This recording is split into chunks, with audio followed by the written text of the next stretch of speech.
something that will be suitable for me to actually progress in my role. So Okay. that's basically it. Thank you very much. Sounds like you're in the right place. Can you see my screen? Just testing. Can you see what? Yes, I can. All right, cool. Thank you. Who wants to go next? Who wants to go?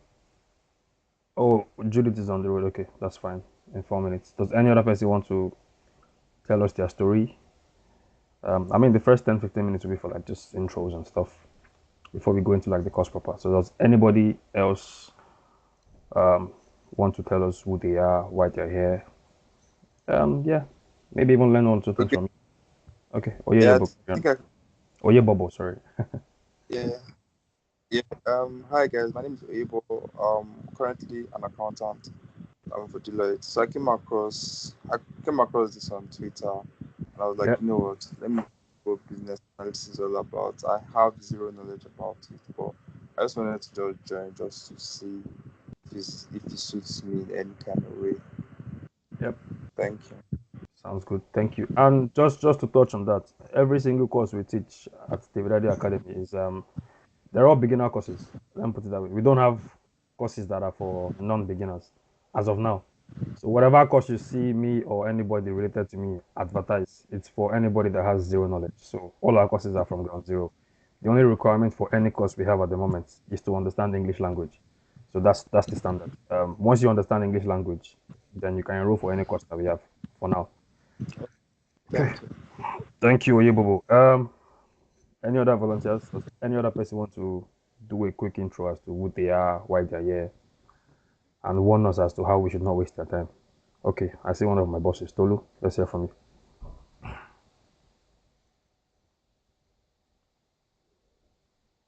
Tolu, you can speak.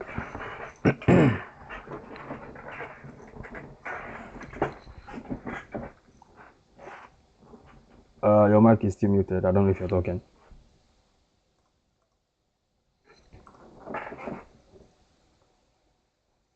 Your mic isn't enabled. Okay. Uh, okay. We'll come back to that. Does any other person want to go or wants to introduce themselves? Ebuka, sure, go for it. Good morning, David. Good morning, everyone. Thank you for the opportunity and meeting. So my name is Ebuka. I'm a public Uh, health student. have we met before? So yes, you have, sir. Carry on. I'm just. Because I understand. Yes, so I'm a public health student. I just have an inch to explore the career space in tech. So I've been able to have a business analysis course done that went very well. So today I would like to, use the opportunity to learn more about this role, the roles and responsibilities, and see how, one can channel one or two form of usage of tools into this, job, and then see, what it entails and how one can be able to, navigate the job market into possibly securing a role. Thank you. Cool. I hope you don't mind me putting you on the spot, Ebuka. Just for the sake of other people that are here. Um, have you taken a course with David Adi Academy before? Ongoing one, Ongoing. yes, Okay. yes. And given how far you've gone into the course, would you want to share any comments as to how the course is going, what your thoughts are as to how we do our things? Basically, tell us Yes. what it's like to learn with us. That's what I'm asking you. I want Okay. people to hear it from other people, so it's not like we are selling, we are doing marketing and all of that. So now that you're here, and maybe some other people, I would like them to come up and share their experience as to what it's like to learn under David Adi Academy. So go on, Ebuka. Okay. Thank you. The experience is, I would say, very beneficial, and it's a good form of learning whereby you're, taught the real and the basic, necessary knowledge you need, and then it's a form of also a good encouragement of to it yourself, so you can, be able to believe in yourself and apply the necessary skills you've gotten into, exploring, what you feel is right to be done, and I feel is a form of a good tutelage in which you're confident of yourself because you've gained the necessary knowledge and you're being carried along. You're like in a good form of team whereby you're really tutored on what you need to know and how to be a pro in what you do, not just be a beginner. So now when you go out there, you can be able to showcase your skills, and yeah, you can say, yeah, this person actually knows what he or she is doing. Be able to communicate, network as possible. Thank you. Just one final question before I move on to Adeleke. As a student, do you think you get enough support in your learning process or journey with us as a student? And I'm asking this in the public so other people can hear direct from you. Do you think you get enough support? And also, the second question is, at the moment, can you name one bad thing about learning with us? Because I know you're talking about the good and everything. So if there is a bad thing, I'm also taking the risk to ask you that openly in public. So yes, you said the good. Are you getting enough support? That's the first question. And the second question is, what bad thing can you say about us? What don't you like about the way we do things? Go on. Okay, thank you. Firstly, I would say yes, I get the good support I need to be able to um, be a good student and learn what I need to learn. And second, about a bad thing, I would say no bad thing, but to keep up the work in what you're doing. That is what I would say, because for me personally, I've not experienced any bad thing. So I'll All right. stop there. Thank you. Thank you very much. We'll take one more two more people, Leke and then Judith, and then we can move on to today's session. So Leke, go on, over to you. Thank you for joining, by the way, because I know you're in a very different time zone. So thank you. Leke, over to you. Yeah, good morning, everybody. My name is Leke Adedayo Adeleke, and I'm up and coming in in the tech field. But yeah, trying to learn this business analysis and gaining experience with Power BI. And just to cut the long story short, yeah, I'm one of Ebuka's classmates, and I was saying something to myself yesterday that I was even like as much as I don't have the time to do like reviews like that. I the way the classes we've had were explanatory. I was teaching one of our classmates who had missed classes yesterday, even when the guy woke me up from sleep, and I was teaching him the aspect of relationship management, using hand and doing append, and like we're cleaning data, and I was just doing it from muscle memory. And I was like, wow, seriously, that I didn't even believe, like, even me that I'm still a student, I'm like teaching somebody and explaining to them like I've been doing this thing for the past 4 years. And that's like what I say learning from David at the academy would make it seem like to you. I was not like, imagine even after the classes, I go back to like read and learn like how much more I would even be able to be so confident in it. So like, yeah, I guess that's one of the reasons why I'm saying I want to be here again today, even if it's one class. I'm pretty confident that there's a whole lot I'll gain out of it. All right. Thank you, Leke. And yeah, yes. So none of this was planned, and I'm happy they're here so they can speak for themselves. Because hearing from me, it's my business, it's my school. So you might think I'm just trying to sell markets, but these are real students. As a matter of fact, we have a class after this class, so I'm not sure why they are here now, but it's fine.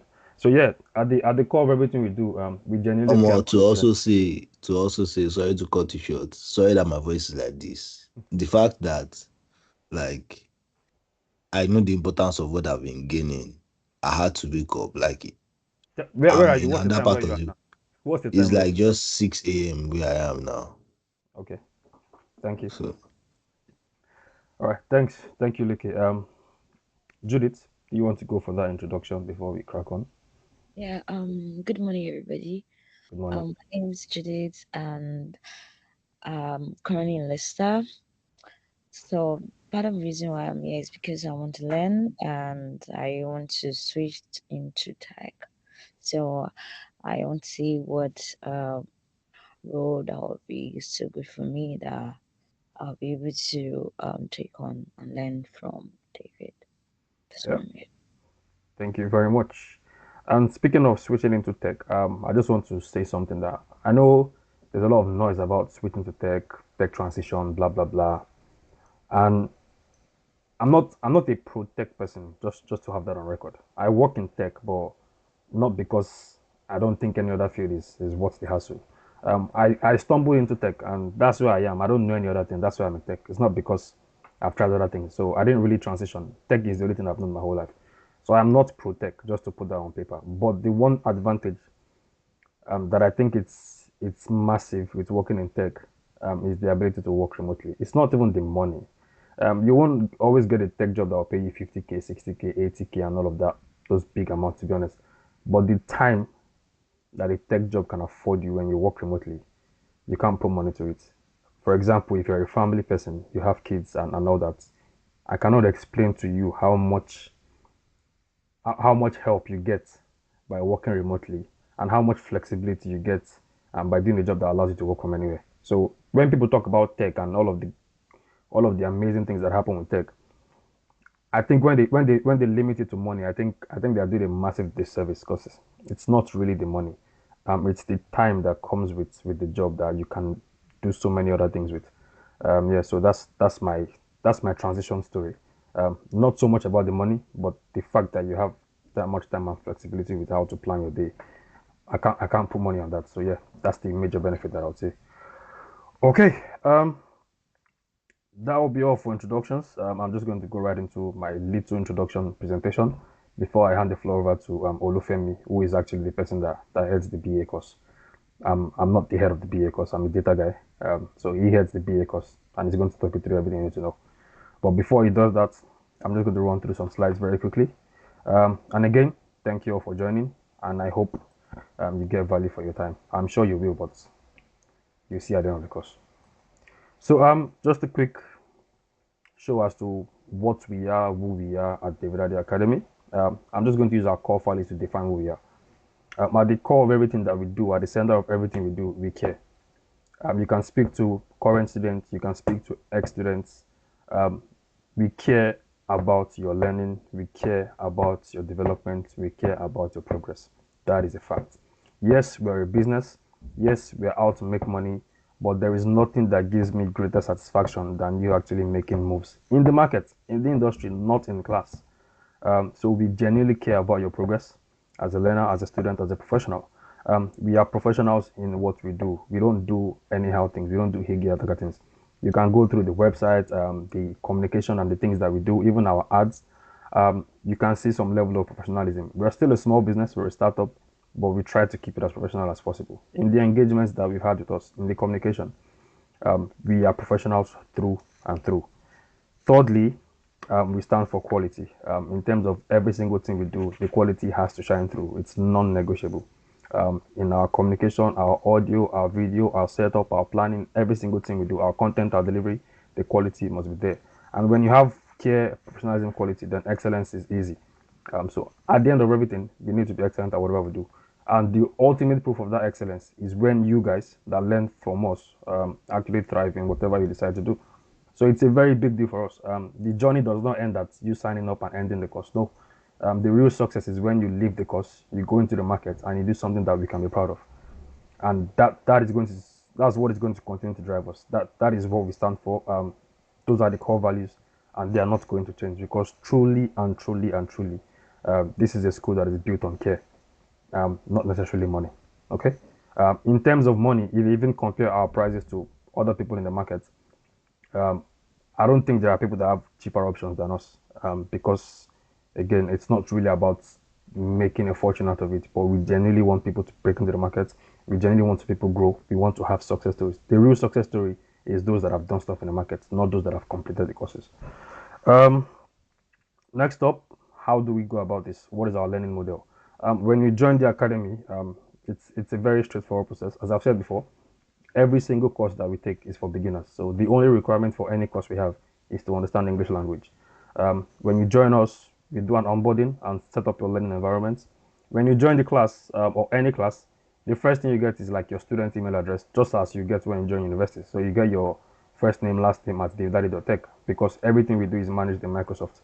So you get your student learning environment set up, you get your email address and password, you get the required licenses that you need for your course, and that account gives you access to so many resources within the Microsoft environment, like Azure, SQL, and many other things that you want to play with in your own time that are not necessarily tied to your course, but the account gives you access to those. Every single training is instructor led and is live. We don't play videos for you. We're not going to tell you to sit down and watch videos. We will teach you live trainings by a real instructor. No watching of videos, no pre-recorded sessions. Every training is live. At the end of the course, you always get a project to prove that you've understood what you've learned. That's the capstone project. Um, After the capstone project, if you decide you want to go ahead and write a professional exam, we are there to support you. It's part of the learning model. We support you to take your exam, and then we lead you to go and take the exam, and then hopefully you pass the exam, and then we can say, yes, we've done something remarkable. You might be wondering what's the point of the professional exam part of this conversation. I'll explain where that has come from, just for you to get a better understanding of the fact that we truly care. So this was born out of the fact that we truly care. I've trained many people before in the past on Power BI, people that I know are good at what they've done. I've trained them well, they know their stuff, but we still struggle to get them jobs because the job market is just difficult. It's crazy. We still struggle to get them jobs because they didn't have like actual UK work experience. So we decided that to help their chances of getting a job, it might be better to actually get them to be certified by professional bodies like Microsoft, like Oracle, like Google, like Prince2, and stuff like that. That's why we brought in the professional exam or certification part of the learning model. This never used to be the case. But again, because the success story that we care about is not you completing the course, it is you actually making moves in the industry. If having a professional certification will give you that extra push to get into the market, then by all means, we are happy to support that journey without charging an extra fee for it. So that's the learning model. In terms of the introduction for today's session, which will be about business analysis, this is where I'll leave things for now. I don't know if you have any question on this part before I hand the floor over to Olufemi, the person that will actually take us through the BA course. Does anybody have any question around who we are, what we do, our learning model, and how we operate before I hand over to Olufemi? Is there any question? I have a question. Sure, I'll go for it. On the number 3 capstone project. Okay, yeah, go on, Okay. go on. Now, when you talk about project, like are they real life project or visionary project? And are they, if you're going to join the project, are we going to be into group or personal? So that depends on the course that you're taking. So it will vary from courses to course, from course to course. For the Power BI, for example, it's a personal project, but you can collaborate on working on the project. So even though I give you guys the same capstone project, you are free to rub minds and share ideas because that's also part of learning. So yeah, for Power BI, that's the structure. For other courses, the instructors will define how they want those to go. So it depends, it varies. And the capstone project is going to mirror an exact real life problem that you'll be solving on the job. That's what the project will be like. So it will be a project that normally a company would hire you as a contractor to come and do. That's the kind of project that I will give you. In terms of group or personal, most of it will be personal, but even though it's personal, you can still collaborate as a group. That is completely fine. Does that answer your question? Yes, thank you. Any other question before we hand over to Mr. Femi? No questions. All right, Femi, are you ready for us? Yes, sir. Floor is yours. Okay. Thank you so much, David. Good morning, everyone. My name is Femi. Can you hear me clearly? I can hear you. Carry on. Good. Right.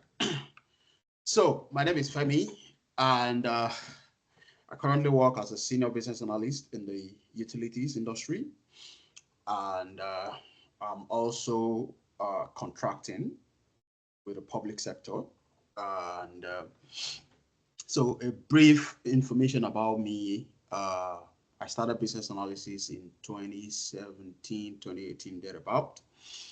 And prior to that, I was working as a sales rep. I was working as a sales rep for IBM, and I was selling cybersecurity solutions.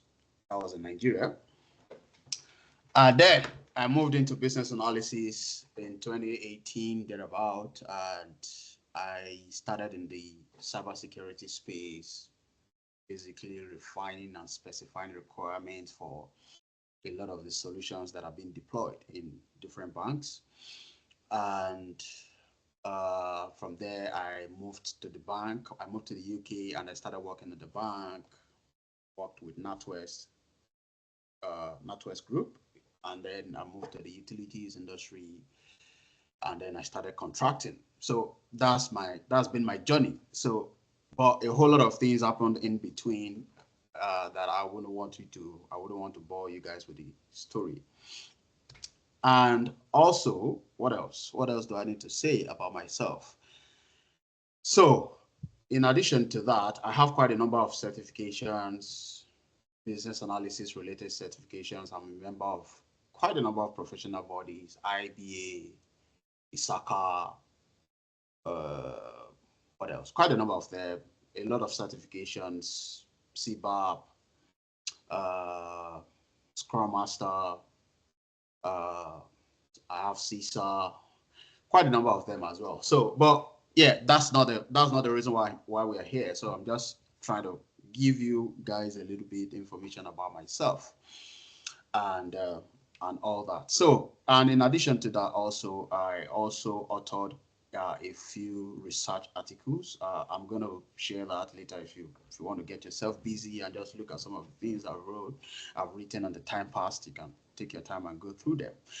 So now going straight to business, I'm just going to share my screen. So today we're not really here to learn about business analysis in detail today. So like we said, it's a taster session. It's just for you to understand, to know whether this is the right fit for you. Because in as much as we are trying to do this and trying to make sure that people can cross into tech seamlessly, you also need to be able to find your part. You also need to be able to define whether this is something that you want to do, or whether this is something that that sits well with you. This is something that you'll be able to transfer your skills into, right? So I remember those days when programming was just, software development was just, going viral, and everybody was trying to become a programmer. I think largely, I didn't carry out the data, I didn't carry out any statistics, but I can say that 50% of the people that started learning about programming dumped it after 3 months, because people just moved into the space and discovered that, look, I'm not going to go through this stress. This is way beyond me. This is way too stressful. You're just going to sit down behind the system from morning to night and start writing lines of codes and the different things. So it's very important to understand, to identify your part and to know what if this is the right space for you. So just like David said earlier, there are quite a number of opportunities in the tech industry that you can explore. So there are business analysis, there is project management, there is software testing, there is Scrum Master, there is product manager, there is quite a number of them. So you can explore a whole lot of these things. And oftentimes we get this information. I get this a lot from people saying that, oh, I don't want to go tech, right? I don't want to do all the technical stuff and all that. And that's why I'm looking at business analysis and project management. I'm just going to bust your bubble right now. If you're coming into business analysis, although it sounds as if you're not going to be doing technical stuff, tech, you're still going to be doing a whole lot of tech stuff. But the good thing about business analysis is the tech stuff you're going to be doing, they're not very difficult. They are not complicated. They are not very complex like what you encounter in software development, programming, and all those, technically inclined courses.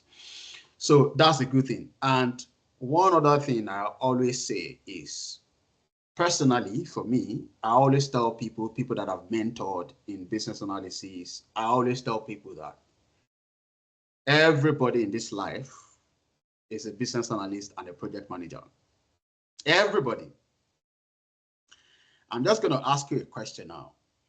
Have you ever moved to a new house? Have you ever bought a new car? Have you ever bought a new clothes? Have you ever changed a university? Have you ever changed a school? Have you ever changed a location?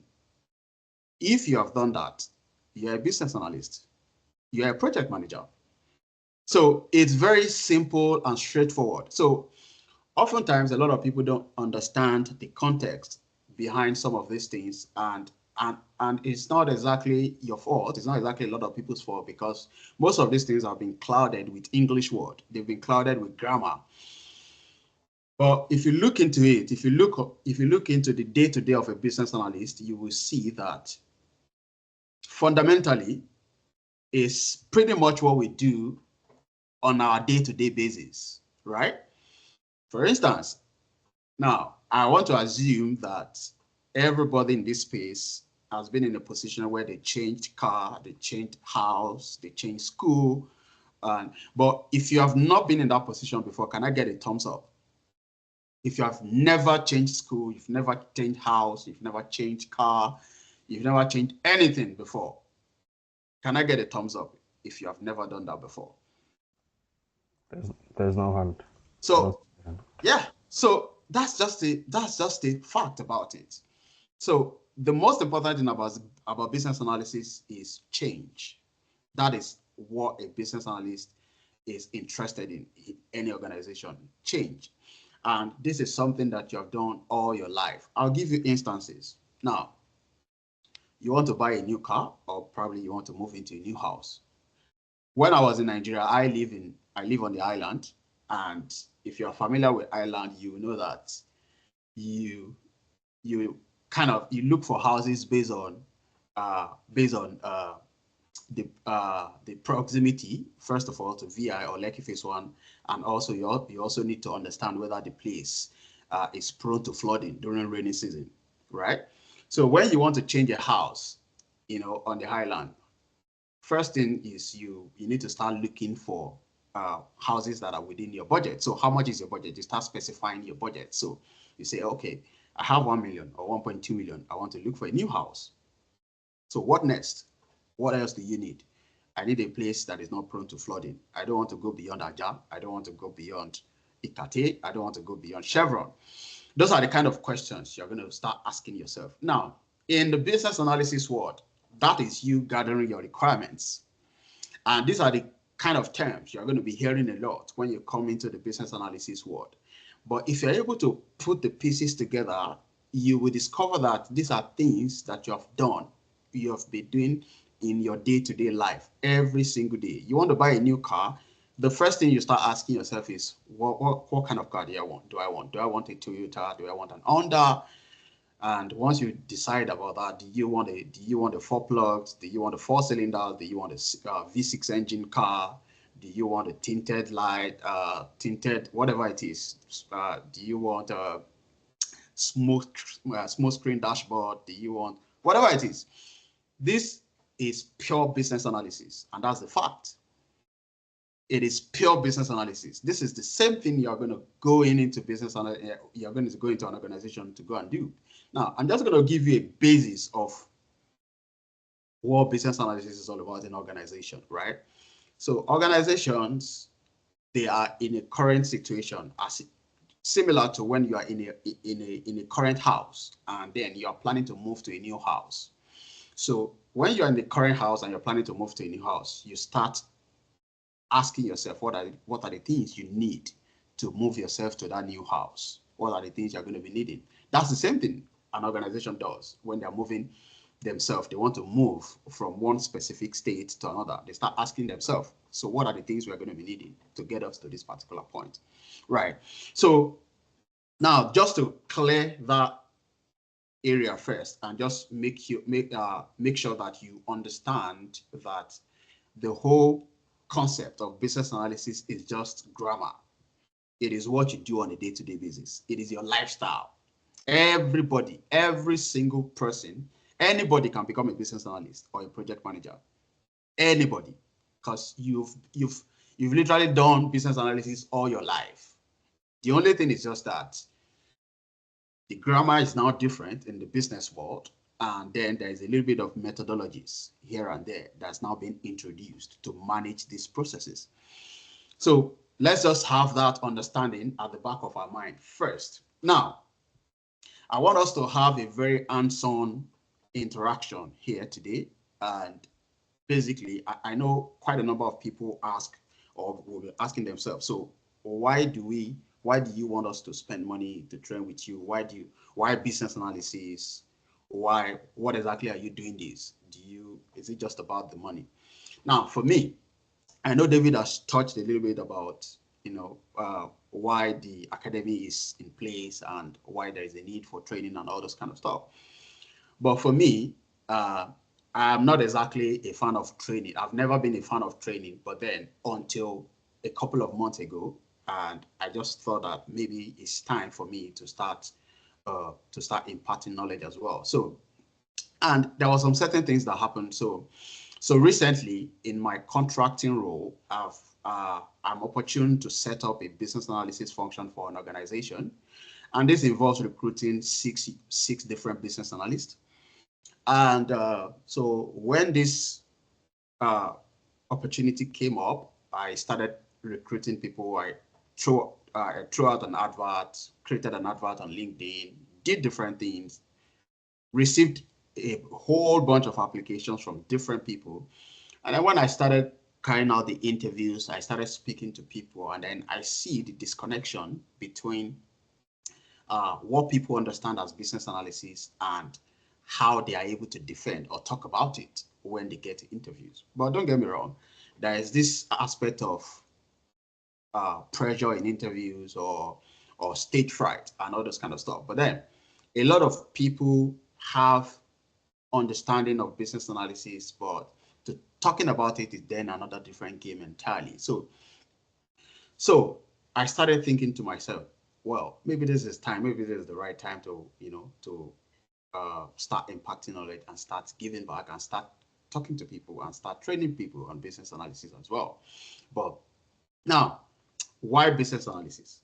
Why should you become a business analyst? So I don't have any PowerPoint presentation where I've slapped different pictures or different graph and data on it just to convince you to do it. Like I said, now you have everything within you to become a business analyst.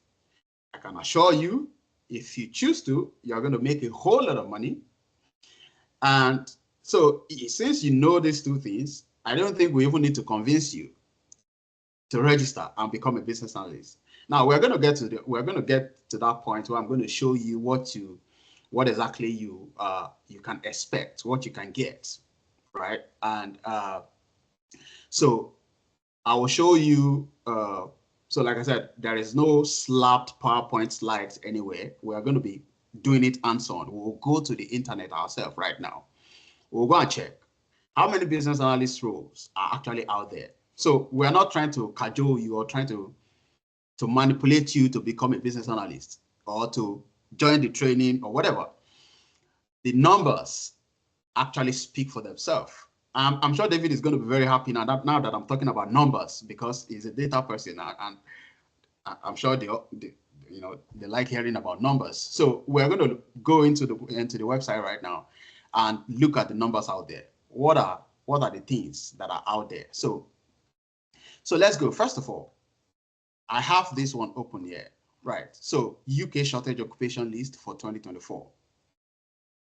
Now, on the UK shortage occupation list. Sorry, Femi, are you sharing your screen? Just checking. Oh, sorry. Okay, let's do that. I'm very sorry about that. I'm just going to share my screen. Right. Okay. So, is there anybody here that has never heard about the UK shortage occupation list? If you've never heard about it, just give me a thumbs up. If you have never heard about UK shortage occupation list, and this is the first time you're hearing about it, just give me a thumbs up. If you've never heard about it. Yeah, All right. I have. Yeah. So I believe that everybody, or almost everybody, must have heard about the UK shortage occupation list. Now, I just want to show you there are different jobs on air. You can see chemical scientists, different things, mechanical engineer, electronic engineers, and all that. Now, here we have business analysts, IT business analysts, architects, system designers, and these are the areas where this shortages are: England, Scotland, Wales, Northern Ireland. So the 4 territories of Britain, or Great Britain rather. So you have severe shortages in all this area. Now, so this is the standard rate. This is the minimum value. This is the minimum salary that you can get from becoming a business analyst in these areas. So you can be rest assured of a 30,000 salary from the starting point at the entry level. And this is what this means. So the salary range you're seeing here is the starting level. Can you guys confirm if you can see my screen? Just put a thumbs up in the chat if you can, or just drop a message in the chat if you can see my screen now. Let's see. Can you see my screen? Yeah, we can carry on. Okay, right. Now, so this is the entry level salary, and I can assure you that from this salary, you can go from this salary to 60, 65, 70 grand within 2 years if you know what you're doing. If you're ready to do the work, you can double this within 2 years. You can be rest assured of that. Now, another thing is, I'm going to show you the different jobs that are available. Now, let's go to LinkedIn first and go and see all the business analysis roles available. So I'm just going to open LinkedIn. I want us to do all those things directly from the class today, and so that it's not looking as if somebody is just slapping slides and just making noise here and there. Now, business analyst, if you type business analyst, let's just type business analyst. Yeah. And mind you, once you become a business analyst, the title of a business, there are different roles that you can fit in perfectly. So it's not just business analyst, it's not just a business analyst role. You can fit in perfectly into roles like change analyst. You can fit in perfectly into roles like business process analyst. You can fit in perfectly into roles like digital transformation analyst. A whole lot of other roles. So, but let's take it to business analyst first and see all the jobs available. Right. So this is business analyst. Now, see, I wanted to look at this particular place here. So you see, you have 1,191 results. So what that means is there are 1,191 roles, business analyst roles currently in the United Kingdom on LinkedIn, just LinkedIn alone now. And like I said, there are other things that you can apply to that you can fit in perfectly to. So let's check another one. Change analyst. Business change analyst, rather. Business change analyst. Right. See, business change analyst, 411 results. You can continue looking further into that. Business process analyst, business process analyst. If I'm going too fast, right, please, by all means, try to put the message in the chat. If you think I'm going too fast and you want me to slow it down a bit, please don't hesitate to, to drag me back a little bit. I'm happy to go slower than this if I'm going too fast. So we have business process analyst, and let's just check one of the business process analyst role and see which one that has a business. Right. So we have the business process analyst. Now, so this is a business process analyst role. You can see some of the things that you're going to be doing, which are some of the things we are going to cover in this training: process mapping and documentation. comprehensive process maps, capability definitions, data mapping, identifying gaps, inefficiencies, potential risk, and mitigation opportunities in current processes. Now, I'm just going to go back to my example, my earlier example. Current state versus future state analysis, identifying gaps, inefficiencies, potential risk, and mitigation opportunities in current processes. Collaborating with stakeholders to define future state process include. Now, don't be swayed by all this English. Do not be swayed by all this English. These are just jargons. These are just jargons. Identifying gaps. Back to our example of looking for a new house. Well, identifying gaps simply means that, so I'm currently in a 2-bedroom house. I'm married now. I have 2 children. Oh, I cannot live in a 2-bedroom apartment. I need something bigger. I need a 3-bedroom flat. Oh, the children needs a garden that they can play in. Oh, I need a car. I need my wife works in VI. She needs to live in a place that is close to Victoria Island, or at least she needs to live in a place that is close to this train station or close to the bus stop. This is you identifying gaps in your current place and the new place that you're moving to. This is just English. It is what you've done in your life. If you've done this all your life, you've been, especially when you come from Nigeria, we've been identifying gaps all our lives, right?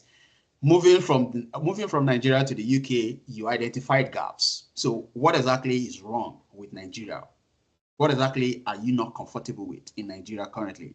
Now, what are you going to be getting in the new space you're moving to, whether you're moving to United Kingdom, you're moving to Canada, you're moving to the US, you're moving to Australia, whatever it is? What exactly are you going to be getting? Oh, I'm going to be getting better education in the United Kingdom. Oh, I'm going to be getting better jobs, security. These are all the things that I'm going to be getting in the new space I'm moving to. This is you identifying gaps. That is just as simple as that. All these English big words are just organizational terms. They're just, I call them capitalism languages. So there are things you know about. So it's just the English that is a little bit confusing. Same thing with inefficiencies. Look at inefficiencies here. Now, so inefficiencies simply means in your current place, what are the things that are inadequate for you? Maybe you're currently in Nigeria. Security issues in Nigeria is one of the inefficiencies for you. You are absolutely tired of the security issues in Nigeria. You're tired of the traffic in Nigeria. You need to move to a place where there is no traffic. You need to move to a place where your children can get quality education, because the education system in Nigeria, you don't think is the right one for your children. These are inefficiencies you're identifying in your current state. This is you doing your current state analysis already. Potential risk. Now, potential risk, similar to you moving from one place to the other. What are the potential risks? So if I move to the UK, what are the potential risks in the new space, in the new location I'm moving to? What are the potential risks? Oh, will I be able to transfer my skill to the labor market in the UK? That's a potential risk. What if I'm unable to transfer my current skill? Or what if I get to the UK and I don't get a job? These are things you ask yourself when you are moving to the UK. These are things you have done all your life. When you're moving to a new house, when you're moving to a new school, different areas of your life. Now, mitigation opportunities. Mitigation opportunities, same thing applicable. The reason why you're in this class is a mitigation opportunity, because you know that probably you've been trying to apply to different roles and you think that it's been difficult to transfer your experience in Nigeria to the UK. Now, you want to mitigate that particular risk to say that, okay, the risk is you cannot transfer your experience from Nigeria to the UK, or you cannot transfer it to the US or to Canada. So how do I mitigate this risk? Let me get hands-on learning in the UK and understand how the process even works, how the jobs are in the UK. And also part of mitigation opportunities is also that we have different people who are currently working as business analysts, project managers, scrum masters, software testers in the UK currently. But meanwhile, when they were back in Nigeria or back in their home country, they were probably working at the bank as a business, as a manager or and or as what other job roles is out there? I can't remember a lot of jobs in Nigeria anymore now. Maybe working in the post office or working whatever it is. But then when you go to the UK, you discover that this job you might not be able to get the same thing, and that's a risk. So how do I mitigate it? Let me grab an added learning. Let me pivot into tech. Let me do this. Let me do that. Simple and straightforward. It is the same thing, point blank.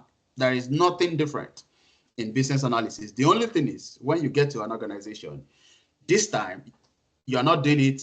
It's no longer about yourself. It's now about the organization. So I'm just trying to paint a picture to you that you can always transfer your skills because it's an inherent skills. You've done this all your life. It's not a skill that you started doing maybe 2 years ago or 3 years ago.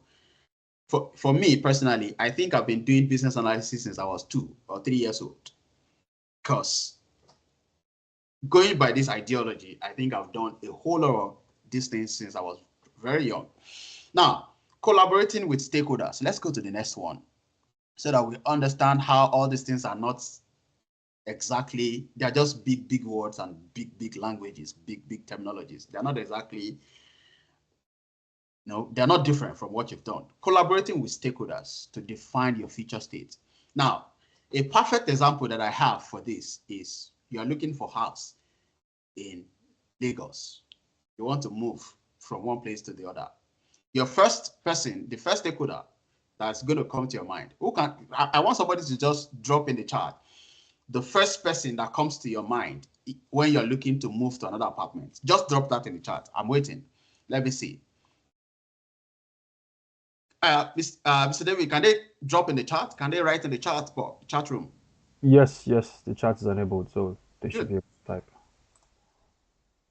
Good. Agent. All right, good. Any other person? Any other person? Who are other people? Who are the people you're going to start thinking about when you want to move from an apartment to a new apartment? You're going to start thinking about agents. You're going to start thinking about your family. Yeah, exactly. You're going to start thinking about house movers. Who are the people that will help you to move your property when you finally get the apartment? You're going to start thinking about cleaners that will clean the apartment. You're going to start thinking about the people that are going to buy different stuff from. So yeah, you are very right in everything you're saying. So property managers, house agents, you have to think about your family. These are your stakeholders. So let me go back to my screen sharing. Right. Just a second.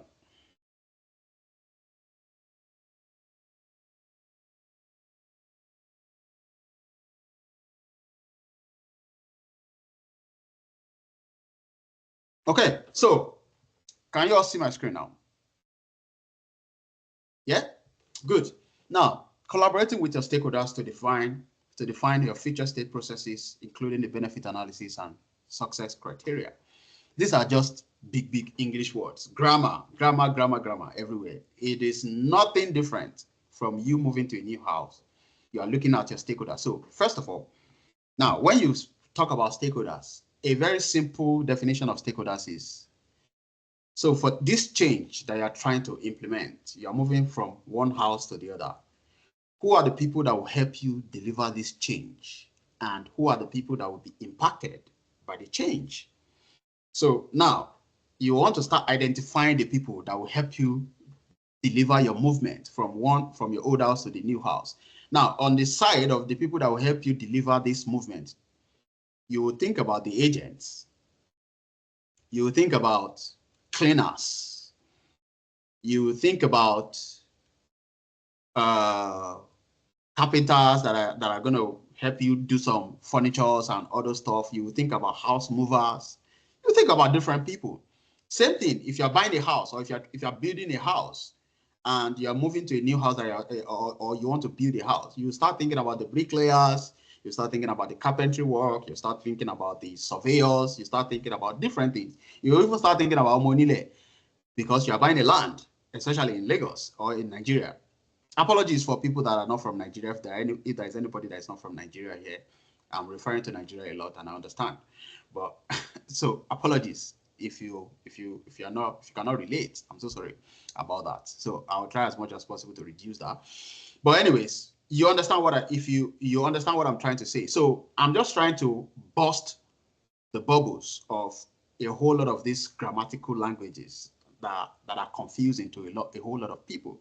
A lot of people don't understand what a business analyst does or what a business analysis is. But it's a very simple ideology. It's a very simple stuff. It's just moving from one place, moving a person, a situation, or moving an entity from one current condition to the other. Simple and straightforward. And you've done all this in the time past. So I'm not going to dwell more into this. So let's continue looking into all these available jobs. Let's go to Indeed. I'm going to see business analysis jobs that are on Indeed. Indeed.co.uk. Right. Let's just quickly look into this as well. And we're going to check into Glassdoor as well and just see the average salary range for business analysts. And once we've been able to do that, we'll go into the proper talking about business analysis. Now, business analyst. So I'm going to change this to United Kingdom. Change this to business analyst. And let's see all the jobs available.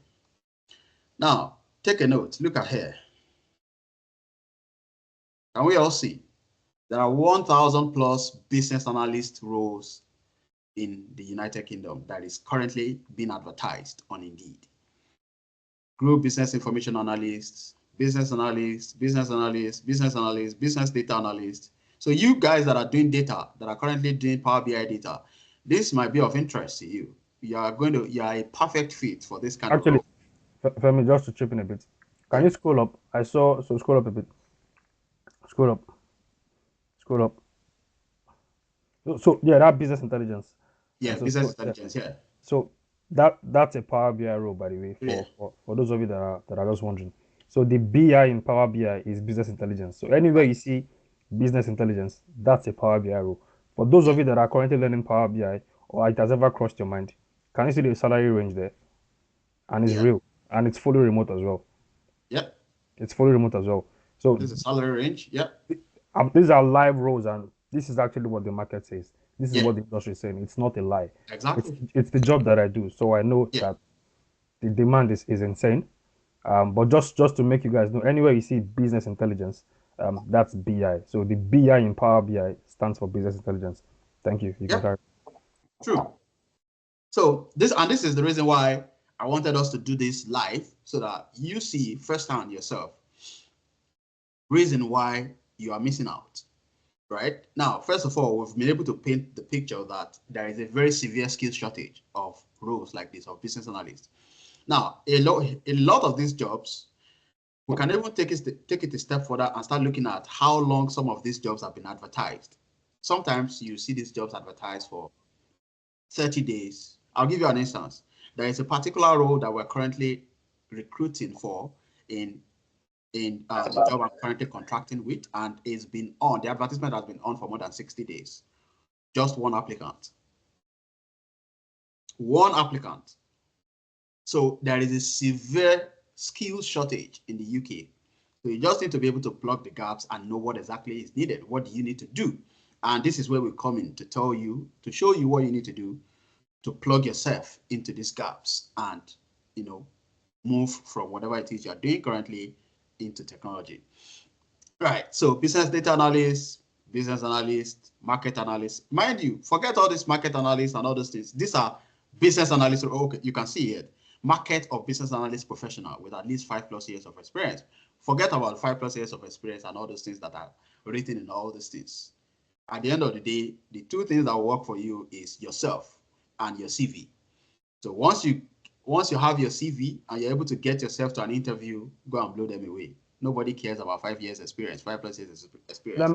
Let me comment there very quickly. Yeah. Before people think these things are a lie. Before you people think these things are a lie, and my story is proof that is not a lie. My knowledge of Power BI before I got my current job was for barely 6 months. Yeah. And I currently work as a lead for a Yeah. UK and a US entity. So I've gone from roughly 6 months experience, ground zero, to lead across two continents. True. So these things happen. Um, these things Yeah. happen. If you can Yeah. walk the walk and talk your talk, Exactly. it can happen. So it's not a lie. Yeah. Just to clarify that. Yeah. Yeah. You are very right. You are very right. And just to add to that, a lot of people sometimes when I'm talking to people and when they see my CV, a lot of people think that I've been in the UK for ages, for like 10 years or 20 years. For a fact, I came into this country 2021, and I came here to do my master's in information systems, strategic information system management, and I graduated in 2022. Right? Although I have business analysis experience back in Nigeria, I graduated in 2022. And since then, even before I finished my master's, I had two job offers. Business analysts were waiting for me, right? And I started with the bank. And after finishing the project in the bank, I went into the utilities, to the utility sector. I strategically picked the utility sector because my undergraduate degree is in geophysics. So I just felt like, okay, yeah, kind of tally with what I had. But I had three job offers when I took that particular job. I had three job offers. And I decided to settle for the senior business analyst role, and now I'm currently doing contracting. So now these jobs, they can change your life in a very short amount of time. They can change your trajectory, change your life in a very short amount of time. While I was in the uni, I know that I have all the skills, the knowledge, and all that kind of stuff. But the kind of amount that I'm currently commanding, I wouldn't have been able to think about it in my wildest dreams when I was in the uni. I wouldn't have been able to think that I can get into six figures within 2 years. So, but these things can change your life if you know how to plug the right gaps and put your skills into the right gaps. You can change your life. You can change your trajectory in a snap of a finger. So I just wanted to understand that whatever you are right now, whatever it is you're doing right now, it is never too late. Do not settle for less. It is never too late to change. And I know that sometimes it can be very difficult to get yourself out of the comfort zone, out of the space where you are making money in whatever it is you are doing right now. But the good thing with technology is, the good thing with tech roles is, it gives you that work-life balance. You work from home most of the time. So even if you're doing hybrid, 2 days in the office, you don't have to stress yourself to go to one office and go and sit down there and be sleeping on the chair and all those kind of stuff. You work from the comfort of your home. You finish work by 5, you go out for a good walk, a good evening walk, relax yourself. And, so these things are possible. It's achievable. Whatever, I don't care what your condition is, they are achievable. I've seen people go from never working in their life. She's been a full-time housewife all her life. She went from that to a business analyst role, 50 grand business analyst role. She has never worked a day in her life in this UK. So we are not painting on unrealistic pictures here. And this is why I decided that, look, I'm not going to just conjure slides together and just show you graphs that are from nowhere, that I don't know the sources and all those kind of. Let's go live. You on your phone right now, you can go to this site and check them. I'm not conjuring. There's nothing. I'm not doing any abracadabra behind this screen, behind this laptop. This is live. If you go to your phone now, type these websites there, you will see all these things. You will see all these jobs, right? So a lot of these business analysis roles, business analyst jobs. Now, if you check some of these jobs, look at this job 30 days ago. Now, averagely, a lot of companies don't put up roles and just forget about it for 30 days. Usually it's 2 weeks. They give 2 weeks advertisement time frame. So people can send in the application 2 weeks, 3 weeks, max 4 weeks. And that's it. Whatever amount of CV they have, they are going to shortlisting and then interviews. So now back to our conversations. You can see so many business analysis roles, and I'm sure once when you start looking into all these things, you will discover that there are quite a number of things, quite a number of these roles that you can bring your experience, even your previous experience. For somebody that has worked in the bank, so this is a proper business intelligence analyst role that David was talking about. You can see 45 grand to 60 grand. So when you see salaries like this, it simply means that when you get this job, based on your experience, this is where you're going to start. And then you can move up to 60,000, right? So this is what it simply means now. So, and this is what David was talking about. Expert knowledge of Microsoft Excel and data visualization software. That's your Power BI. Your Power BI is a data visualization software. And I'm sure I think David even has free Microsoft Excel training. David, correct me if I'm wrong. Yeah, I did that a while ago. Okay. Yeah, so we don't really do Excel as a course like standalone, Right. because we don't have a business case for it. But if you were to do a data analysis bootcamp, we can definitely teach Excel. So yeah. So just to paint the picture that this is what it is. Expert knowledge. This is all that is required of you for this kind of roles. So for you to start making 45 to 60 grand, you just need to dedicate your time to learn these two things: Microsoft Excel and Power BI. That's it. And trust me, if you are very serious and diligent with your learnings, especially with David, and you have somebody like David as a proper tutor that is guiding you, within 3 months, you can get into all these roles. you don't need 3 months. You don't even need 3 months, right? You see?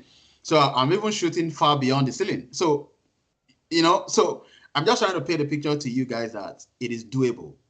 Whatever it is you are currently doing, you can change. You can move into tech. And you don't need you don't need any magic wand or anything. It's just diligence from your side, and determination that, look, I want to cross, and you walk towards it. So let's continue. Now, personally, I usually tell people that are looking for people that I've mentored that are looking for business analyst roles, and they're struggling to grab one or to enter into one. I always tell them that, look, see, councils in the United Kingdom, 60 to 75% of local councils in the United Kingdom are currently looking for business analysts. And I'll tell you the reason why. There is a severe financial challenge in the councils. And that's where you come in. Now, because what severe financial challenges mean for council is, it simply means that we now need to do more with less. We now need to change the way we work, the way we blast money and just spend it anyhow on different things. We now need to change our attitude towards our finance and move to another level. And this is where you come in as a business analyst. And that's why when you check most of the councils, they have business analyst role, because as a business analyst, you are very significant in a transformation aspiration of any organization. We'll get into that aspect. We'll get into that point where I'm going to show you how you come in, in an organization and in a transformation aspiration of an organization. So continue, business analyst. Now, this is another level of business analyst. And a lot of times people see these things and like, 750 pounds to 850 pounds a day. So I think I've had conversations and people are like, how are you going to be making 850? Are you the only one that will be doing the work for the organization? It's not possible. I've seen people work in consulting that earns as high as 2,000, 2 grand per day.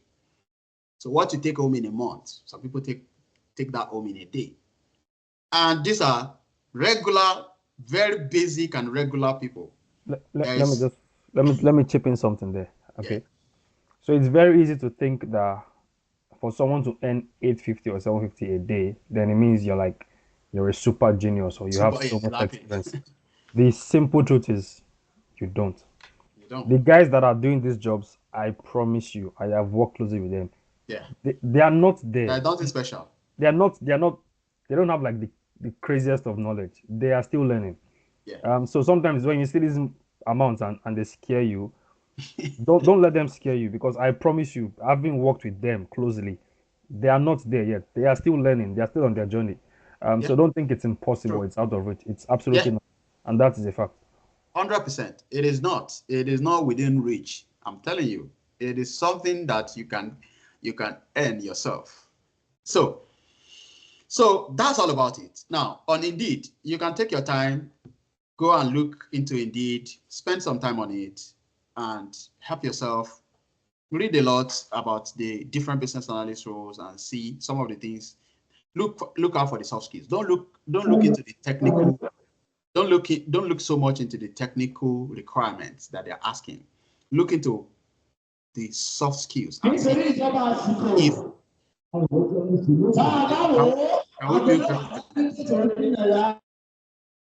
yeah, thank you.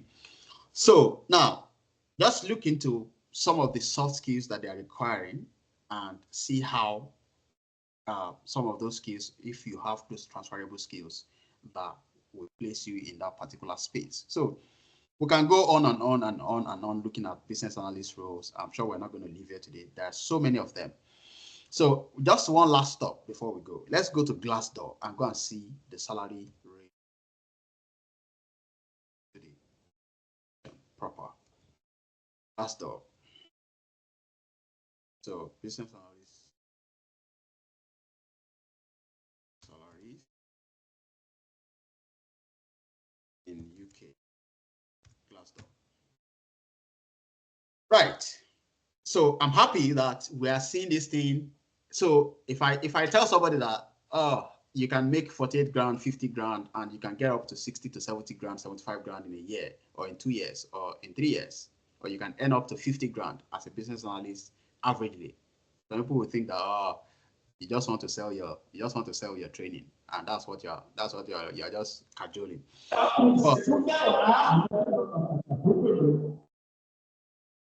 But the truth is, numbers don't lie. I just typed this. This is real life. I did not conjure it. I did not conjure this information out of somewhere else. This is real life. You can check it yourself. Average salary for business analysts is £48,714 per year. On this salary, you're probably going to be going home with about 3 grand per month. And I'm going to be truthful with you. You can decide. I know that there are other jobs. There are other jobs like the care industry, the care work, the warehouse work that you can do, and you can pocket like 30 grand also in a year. But then you have to think about it, the amount of work you are going to put in before you can get that 3 grand, before you can take it home.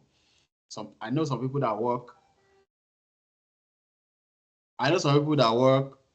6 times in a week just to go home with 3 grand. They work 14 hours every day for 6 times in a week before they can take home 3 grand per month. Meanwhile, here you are as a business analyst. And let me tell you, a lot of organizations now are going into the 35 hours working week. And this is not affecting your salary. So you're going to be working 35 hours and you're still going to be earning 48 grand. David, can you give me a second? Can you take over this for just 2 seconds while I grab the door? I think. Sure. Yeah. Sure, go for it. I think while he's away, let me address the elephant in the room that nobody talks about, the issue of COS. The laws have changed, the rules have changed, so that has sort of discouraged many people from even thinking about doing tech. But let's think about it like let's take a step back and analyze the situation. So the government has increased the minimum salary to qualify you for a tier 2 visa sponsorship, right? For those of you in the UK. Now think about it. Are you not better off gaining a skill where the minimum salary is already higher than what the requirement is? So for example, if you have a skill in a sector where the minimum salary is already like 30k, 35k, by default, that already qualifies you above the salary threshold for COS. So it makes the conversation with a potential sponsor even easier. Yeah. Unlike when you get a job that is below the threshold and then they have to think fast and hard if they want to increase that pay just to meet the threshold.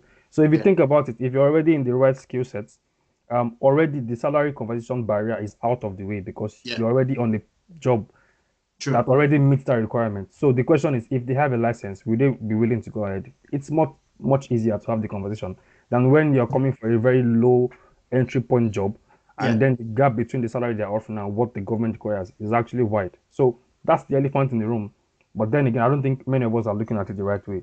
And I hope my explanation has actually given you maybe a sort of different perspective as to why it makes more sense to invest in the high skill jobs. Because then the floor for the salary is already high enough to start any visa conversations. Yeah, just to buttress that, now I'm going to give you a real life example. Now, I'm currently contracting for a public sector organization in England, and part of my responsibility is to set up the business analysis function of the organization, recruit people, build a target operating model, and support the transformation aspiration of the organization. Right. Now, a couple of weeks ago, I recruited 3 business analysts for the team. And 2 of the business analyst guys need sponsorship. They need sponsorship to continue staying in the UK. Now, mind you, the organization does not give sponsorship to anybody. So there are a lot of people in different roles that are not exactly grand like that. And when we started having this conversation, I went to meet with the CEO. I said, look, I have 2 of these guys that I really, really need in this team. And I think that their skill is desirable, and we desperately need a skill in the organization. And I'm not going to, I think that there is a justifiable business case for us to actually spend the money to bring these guys on board. Now, mind you, the organization doesn't sponsor anybody for nothing. But for these 2 guys, there was an exception. An exception was made to actually sponsor them. And that's the fact. The skills that you're bringing on board is different. Because at the end of the day, when you see organizations transforming, so organizations transform for different reasons. For instance, a lot of the public sectors in the United Kingdom they're scratching for funds, for finances. So right now, your role as a business analyst is actually very critical in helping an organization save cost or save money, either avoid cost or save money for the organization. So due to that, there is a very significant or a justifiable business case to bring an analyst that is going to help an organization save that amount of money or save a certain amount of money in that regard, if that is what the transformation aspiration of the organization is. So I'm not saying that saving money or avoiding cost is the major reason why organizations transform. There are several reasons. The organization can decide to transform their customer experience. They can decide to transform from legacy systems to new systems. Organization can decide to transform for different reasons. But a lot of organizations in the United Kingdom, especially in the public sector, are currently going through it right now. And this is the perfect time for you as a prospective business analyst to actually come into the game, because there is a need. The need is very high right now. And you only need to get yourself up to that space where you plug in, and that's all. That's all you need to do. So let's just put that there. So this is the salary range. You can go on and on. I'm sure this salary will go up a little bit for people in London. You can see here, how much does a business analyst make in London? About 50 grand, or 50,185 per year in London. But that's in London. The band is slightly higher than other places because of the cost of living in that area. So that's all about it. So I'm going to stop. I'm going to pause right here for a few seconds and let you guys take a deep breath.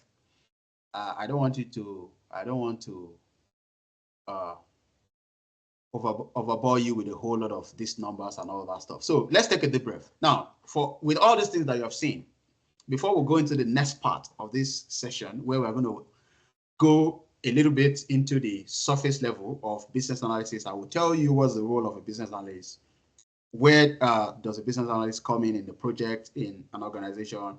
What do you need to do as a business analyst? Or how do you become a business analyst? I'm going to be talking about all that. But before we go into that, right? Questions. Please drop me questions. Ask me anything. There is nothing stupid. There is no stupid questions. You can ask me about whatever it is. You can don't ask me about my actual salary though, because I'm not going to be able to tell you that. But ask me any questions, please. So, David, I'm going to enable the mics now, so yeah, okay.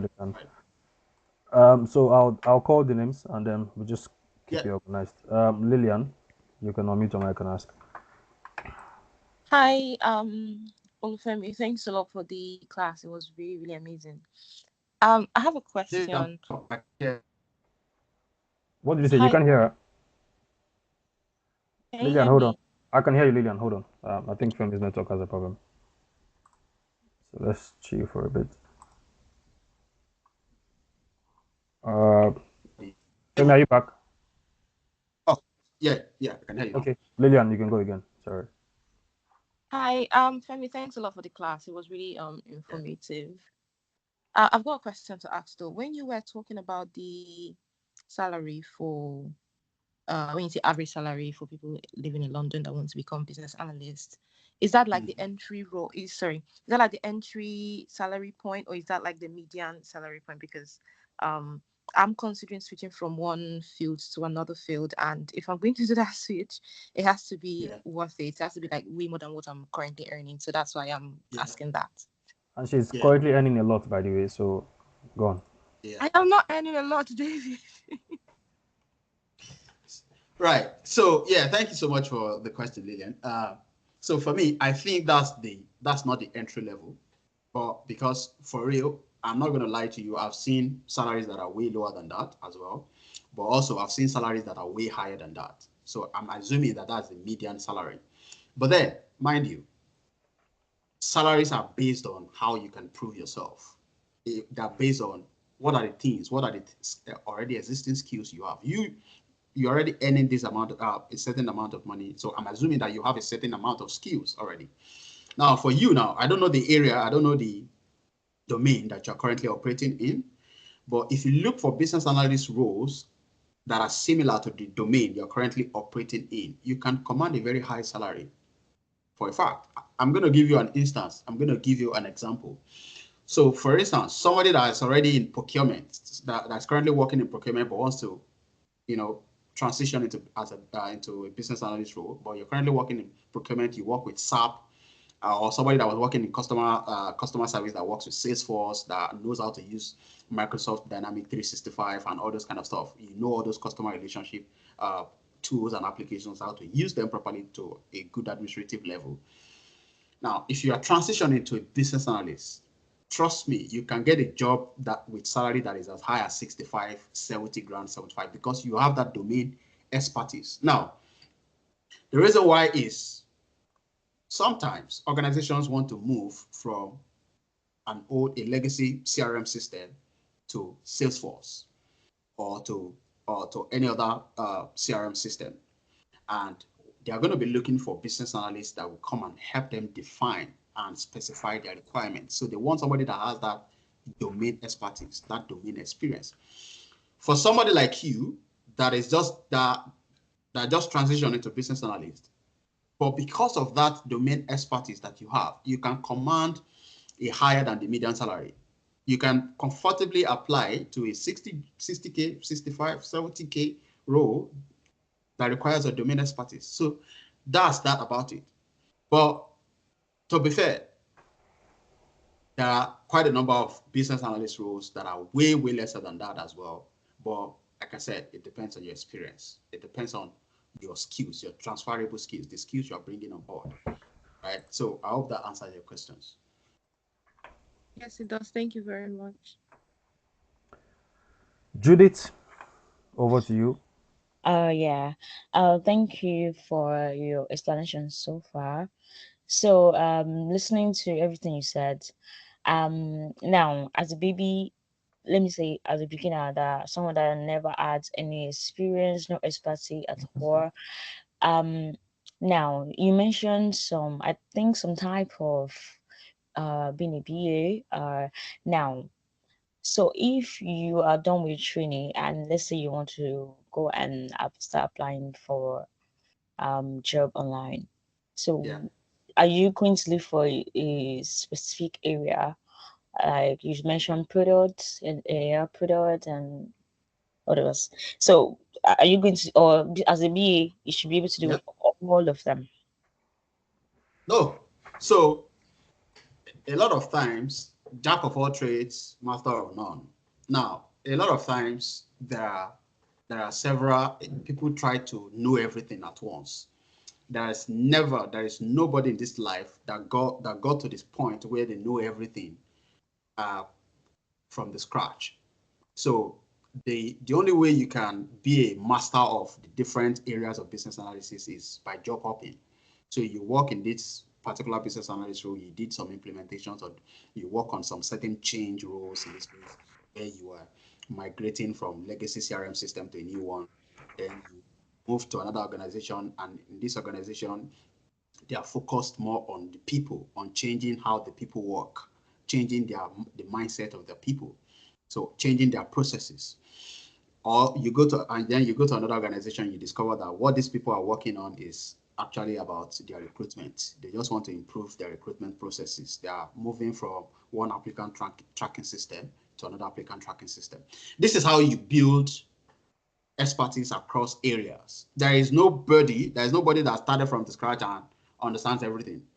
So, and again, just know that as an aside. Now, again, I don't want you to, I don't like hearing that language that we have zero experience. I don't have any experience. I'm a baby business analyst. Like I said earlier in this conversation, you are a business analyst by default, by birth. By birth, you're a business analyst. By default, you're a business analyst, right? I usually tell people I started doing business analysis when I was 2 years old or 3 years old, because this is your life. Everything you've done in your life. Same thing I usually tell people that are looking into moving into project management. Same thing. You have been managing projects all your life. It's just that you're not seeing it from the point of a project. You're moving to the UK is a project. You're just not seeing it that way. It's a migration. That's the same thing you're doing in the organization. You're migrating systems from one old system to the new one. It's the same thing. You're helping your sister to plan her birthday, helping your sister to plan a marriage. That's a project that you're managing there. This is your life. Project management, and I guess that's the reason why I think that a lot of people that want to cross into tech should look into business analysis, project management, all those kind of roles, instead of placing too much focus on software programming and all those kind of things, because those ones, they are really, really technical skills that you have no knowledge about, right? But this business analysis, project management, by the time you get into the organization, you will discover that these are things that you have done, or these are the things you have done every single day of your life in the last 20 years, 25 years, 30 years, 35 years, whatever it is. So by the time you get into that organization, you will now start putting the ones on 1+1 and 2+2 together and say, oh, so this is what they mean by gap analysis. So just understanding gaps from one place to the other. See, it is what it is. So first of all, let's correct that notion first, that you are not a baby business analyst. You are not with zero experience. You know it.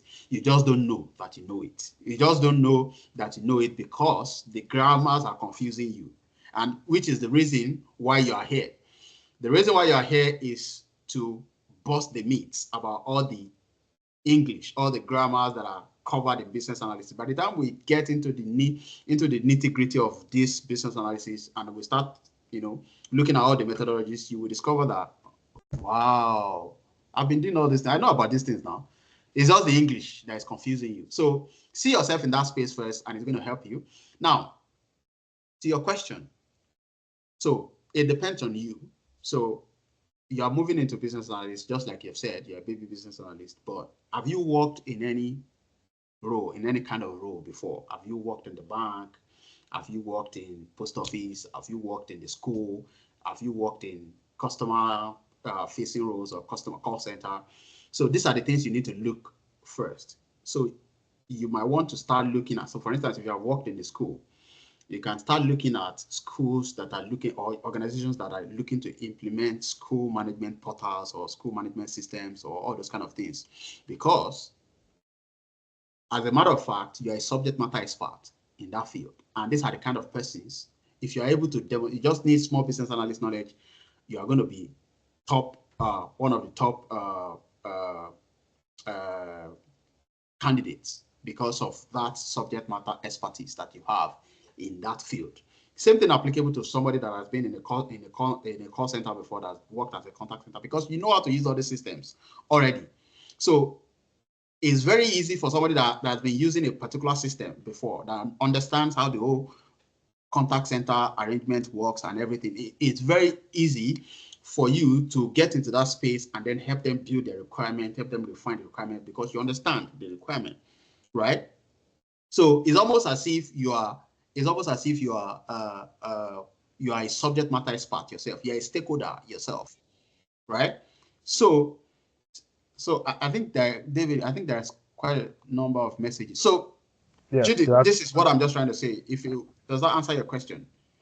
there are two questions in the chat. Right. Just before you answer those questions, for those of you on the call that are thinking or considering actually going ahead with the course, at the end of this session, I'm actually going to share like a discount coupon code.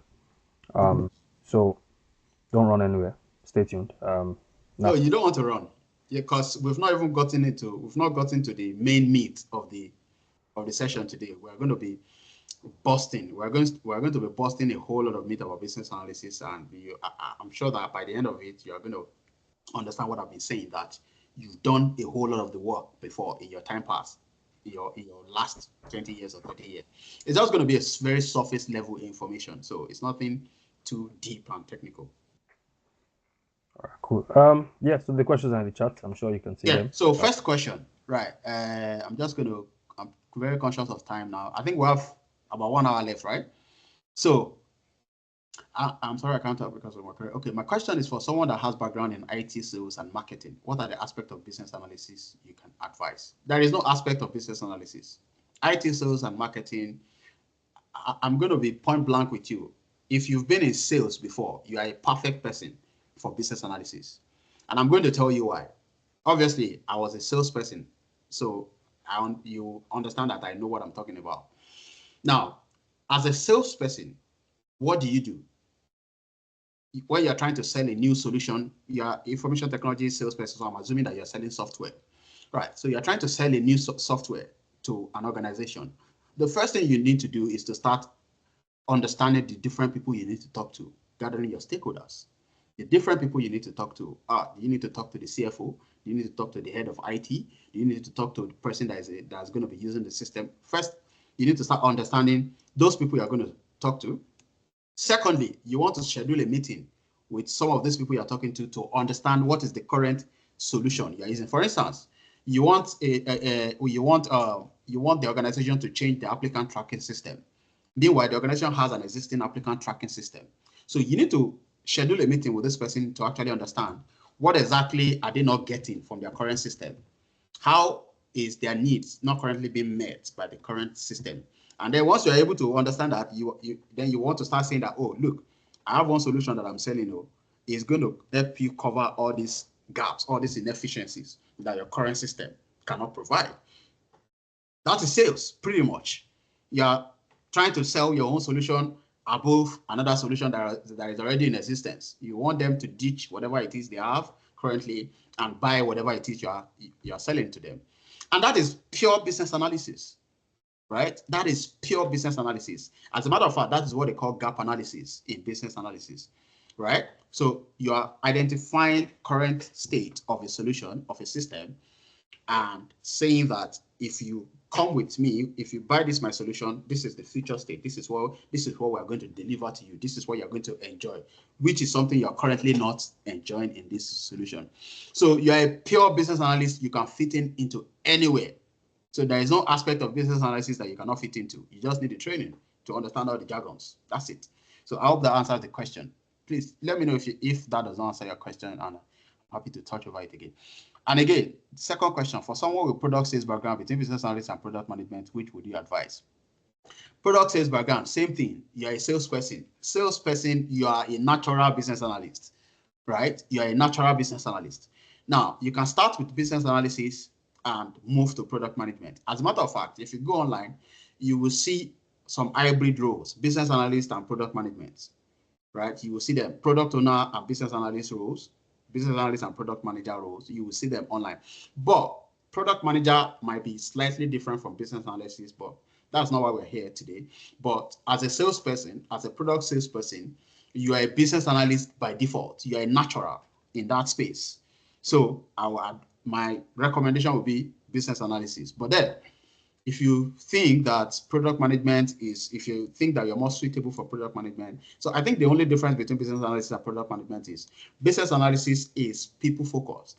So if you don't like talking to people, if you are the kind of person that is introverted, you are not the kind of person that likes talking to people, maybe business analysis is not for you. Maybe you should go and learn how to write codes or learn how to wrangle data like David, right? So, but I even think that even as a data analyst, you're still going to be talking to people because you are going to be presenting the outcome in a reporting format. You're going to be presenting the outcome of your data analysis and all those kind of stuff. But for business analysis, you are going to be talking to people all day long. So if you're not a people person, if you don't know how to build rapport with people, if you know how to build relationship, maybe this is not the right spot for you. And then maybe you can look into data or look into software development or programming. Right. So hope that answers your question. Okay. Any other question before we crack on? Okay. Silence everywhere. There is silence everywhere. So I'm assuming that we are good to go. No questions. Right. Now, so let's get into it. So let's understand what business analysis is actually about. Now, let me just bring up my...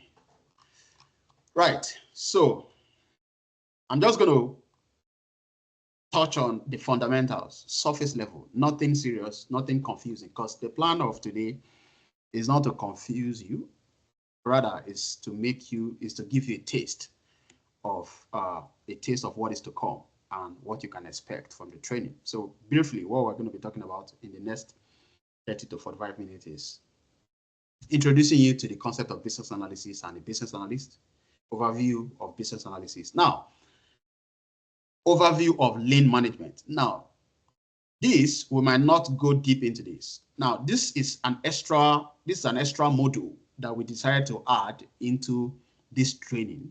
And you can quote me anywhere. There is no single training organization that provides this lean management as a top-up or as an extra module on business analyst training. Usually what you get is business analysis training, 1,850, lean management training, another 1,850. That's what you're going to get. But we'll pack the two into one for you so that you have the two, because we discovered that. The reason why we decided to put this lean management is because a lot of organizations are trying to save cost right now, especially in the public sector. They're trying to save cost.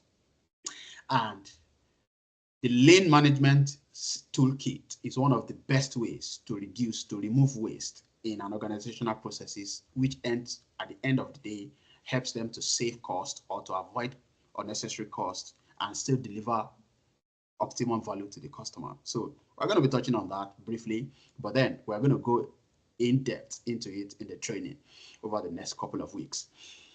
And then we'll talk about the recap and the next steps. So that's the straight to the point agenda. So we're going to be talking briefly about definition of business analysis and business analysis perfection, exploring the knowledge area, definition of requirements, and then I felt like it's very important to add this as well, because a lot of people are confused. That I know that somebody mentioned that that they are currently a PMO analyst and they want to see whether it is something that is of interest to them. So let's bust the bubble. So what's the difference between project manager and business analyst? We're going to talk about that as well. Now, why business analysis? Why exactly do we need business analysis in organization? Now, before the existence of business analysis, this is how projects were. People are doing projects you have a project manager, you have the sponsor, you have different stakeholders. Everybody is confused about what they are designing, and everybody is confused about what the outcome is going to look like. Customers, the end point, the end people, the end users of the system, they are confused. The project manager is confused. The product owner is confused. Scrum Master is confused. Everybody's confused because they don't know what exactly they're doing. And this is before the existence of business analysis. Projects were chaotic. So I'm going to give you a good example of this. Now, take for instance, you ask somebody to go and buy a car for you or to build a house.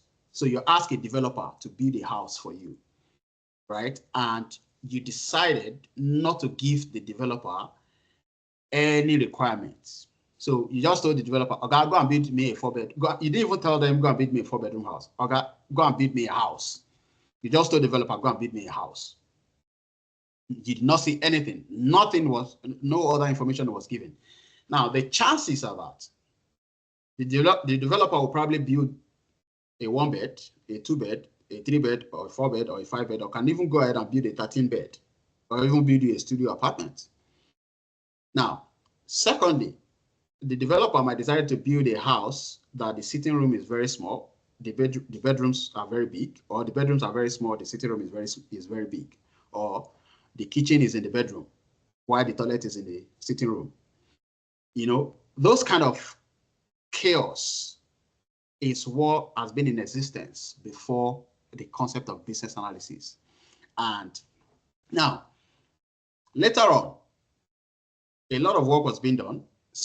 But projects are always going on. Different people are coming on board in different projects, but there is no productive output from different projects. Organizations are investing in different project management practice. There is Prince2, there is Agile, there is Wagile, there is Waterfall, there is whatever, all those different things. But it still does not resolve the different conflict because simple and straightforward, because you are telling a developer to go and build a house without specifying what exactly you want them to go and build. So there is every tendency that what they build, the final thing, the final output that they're building it's not going to be exactly what you want. Now, moving on. So this is a very basic flow of project implementation. So it's usually start from planning the project, the work that needs to be done, start building what they need to build, test it, and then implement. So for example, in the instance of building a house, you start with building plans, planning all the different people, the bricklayer, the carpenter, the bricklayer, you are going to say the bricklayer is going to spend 20 days, the roofing is going to take 5 days, the plastering is going to take this, plaster of Paris is going to do this, and all that. This is your planning. Yeah. Then once you've done all this plan, you start building. The bricklayer comes, they do their own building, they do that. And then you do your testing. You test, okay, so all these things that they built, is it even solid enough? Does it work? And then once you finish testing, then you roll out, which is the implementation. Now, the problem is, this project, at the end of the day, once it follows this pattern, it gets to this end, and a lot of times, people discover that everything that has been done from this point, from this planning to the building, to the testing, to the implement, does not exactly meet the needs or the expectation of the person that actually wants this stuff. So for instance, still going back to the example of the housing. Now, all this planning can be done, building done, testing done, implementation done. But if you did not tell the developer exactly what you want, at the end of the day, your chances of getting a wrong output from this project is very, very high. Now, let's look at some of the data. Now, let me just put this into.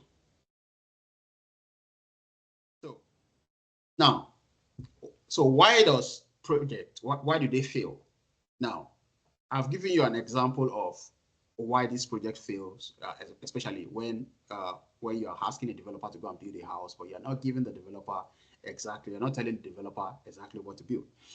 Now, why it doesn't work? Only 16.2% of projects will be completed on time and on budget. Now, these are just statistical numbers that were gathered, that were put together by project managers. Now, about 40 to 56% of project conflicts can be traced to requirement errors. Now, when we talk about project conflicts, it's usually because conflicts in projects is usually because the project manager does not understand what is needed to be built, or the developer, in the case of our housing, building of a house, the developer does not understand what is needed to be built. The bricklayer does not understand whether they need to use Dangote cement, or whether they need to use Ashoka cement, or whether they need to use different type of cement, or what's the quantity of the cement. They don't understand. The carpenter doesn't understand whether to use this type of plywood, whether to do structural backing, or whatever it is they need to do. A whole lot of stuff is going on. So there's a whole lot of conflict in that between, because there is no establishment of what exactly the person wants. What are we building? Now, another one, finding and fixing requirement errors consume 70 to 80% of project reward cost. Average project exceeds its planned time schedule by 120%. I'm just going to run through all this. About 52% of project will cost 189% of their original estimate. About 30% of projects are cancelled before completion. These are basic things that we see every day in the building instances. If you don't give the developer, the right requirement, and you just told the developer, go and build me a house, and after building, maybe the developer has gotten to 30%, or they've gotten to lintel, and you went to the house, you discover that this guy is building you a studio apartment. Meanwhile, you have 12 children and 4 wives.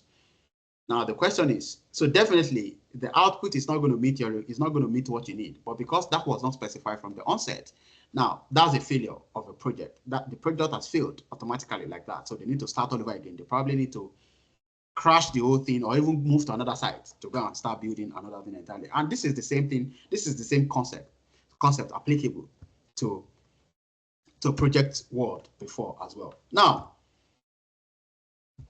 and here comes business analysis. So business analysis is the solution to all this brouhaha that is going on in the project world. Now, if you look at it, we have now introduced 2 stages before the project management stages, which is describing and defining. So the describing aspect and the defining aspect of the project is where you come in as a business analyst to describe. So, sir, you are asking your developer to go and build a house. Now, what kind of house do you want? Do you want a 3-bed? Do you want a 2-bed? Do you want a big window? Do you want a large window? Do you want a small window? Do you want your kitchen to be open plan? Do you want the kitchen to be closed doors? Do you want a garden? Do you want your bedroom upstairs? Do you want a visitor's room downstairs? Do you want an anteroom? Do you want a BQ? Do you want a whole lot of questions? Do you want ensuite bedrooms? Do you want shared family bedrooms? There is a whole lot of questions that are going to be asking to define the requirement of the project. To say that, look, so once you've gathered all these things, you can then go to meet the developer and say, look, Mr. Developer, my client here wants a 3-bedroom flat with an open plan kitchen close to the sitting room, an anteroom, a boys' quarter at the back, a garden where the children can play, 2 bedrooms upstairs en suite, big windows. Then you can specify, you can clearly describe and define the requirement to the developer. And then from there, the developer will now start planning. Okay, these are the things we need. We need this person, we need this person, we need this person. And then this is how the problem was solved. The problem in the project world, the chaos, the conflict in the project world, this is how it was solved, because now there is a clear definition of the requirement and everybody understand what the expectation is. Everybody understand what the needs of the customer is. Right. Now, what is business analysis? A lot of people, I'm sure a lot of you are asking yourself, what is business analysis? What is business analysis? What does business analysis even mean in the first place? Now, this is a textbook definition. I'm sure you must have been able to catch one or two glimpses from all the conversations we've been having all day as per what business analysis mean. But this is textbook definition from Wikipedia. Business analysis is a research discipline of identifying business needs and determining solutions to business problems. I'm sure you must have heard me talk about this, especially for people that are salespeople here. You agree with me that this is technically what you do as a salesperson as well. You are presenting solutions to a business problems as a salesperson. That's the bottom line of what you do. You cannot sell software to any organization. People don't buy software because, your name is very fine. Your software has a very fine name. Well, let's just buy it. No organization buy any product just because of buying sake. If they are buying any single product, it's because that product has the capability to solve a particular business problem, right? So solutions often include a systems development component, but may also consist of process improvement, organizational change, or strategic planning and policy development. These are just English. There is nothing different from the concept of you moving to a new house. You understand that the fact that you need to move to a new house is a solution to your current problems. So maybe your current house, there is flooding. There is a whole lot of flooding in the winter or in the rainy season right now. Or maybe there is a whole lot of security issues in the area, or maybe you have outgrown the flat. That's a problem, and you're looking for a solution. The solution, you're currently living in one bed. The solution to that is to move to a 2-bed or a 3-bed. Move to a place that is flood prone, no flooding in the area. Move to a place where there is an estate where they have to call at the gate before you come in, because where you're coming from, there are security issues there. These are you determine your solutions. These are solution designs. You are designing solutions to your current or to your existing problems. And that is pure business analysis. That is the definition of business analysis. There is nothing else you need to know about what business analysis is. That is pure business analysis. Just for you to know that, right? Now, please, before I continue, if I'm going too fast, don't forget, you can always put it in the chat. I'm sure David is monitoring the chat. Put it in the chat. Tell me that I'm going too fast. I need to slow down a little bit, and I'm happy to slow down a little bit. I think you're fine. Just carry on. Don't worry. Okay, good. Now that we have defined business analysis, what is the role of a business analyst? So you as a business analyst, what are you going to be doing? Now, oftentimes business analysts are classified as consultants. So again, this is a definition that was lifted. This is a textbook definition from the British Computer Society, the Chartered Institute for IT. A consultancy role that has responsibility for investigating business systems, identifying options for improving business systems, and bridging the needs of the business with the use of information technology. Again, it goes back to the previous definition here. Investigating business systems, identifying options for improving business systems, and bridging the needs of the business with the use of IT. So again, going back to our example, you are investigating your current lifestyle. You are staying in maybe you are staying in the Paja, or you are staying in Eputemeta. Very massive security problems. You cannot go out once it's 8 p.m. in the night. When you're coming back from work past 7, you have to put your bag inside your shirt, because if you know hold on well, if you don't hold your bag well, boys don't collect them, right? And you know that these are serious problems for you. Or maybe you're staying on the island, and you're always praying that there is no rain, because any small rain like this, everywhere is River Niger.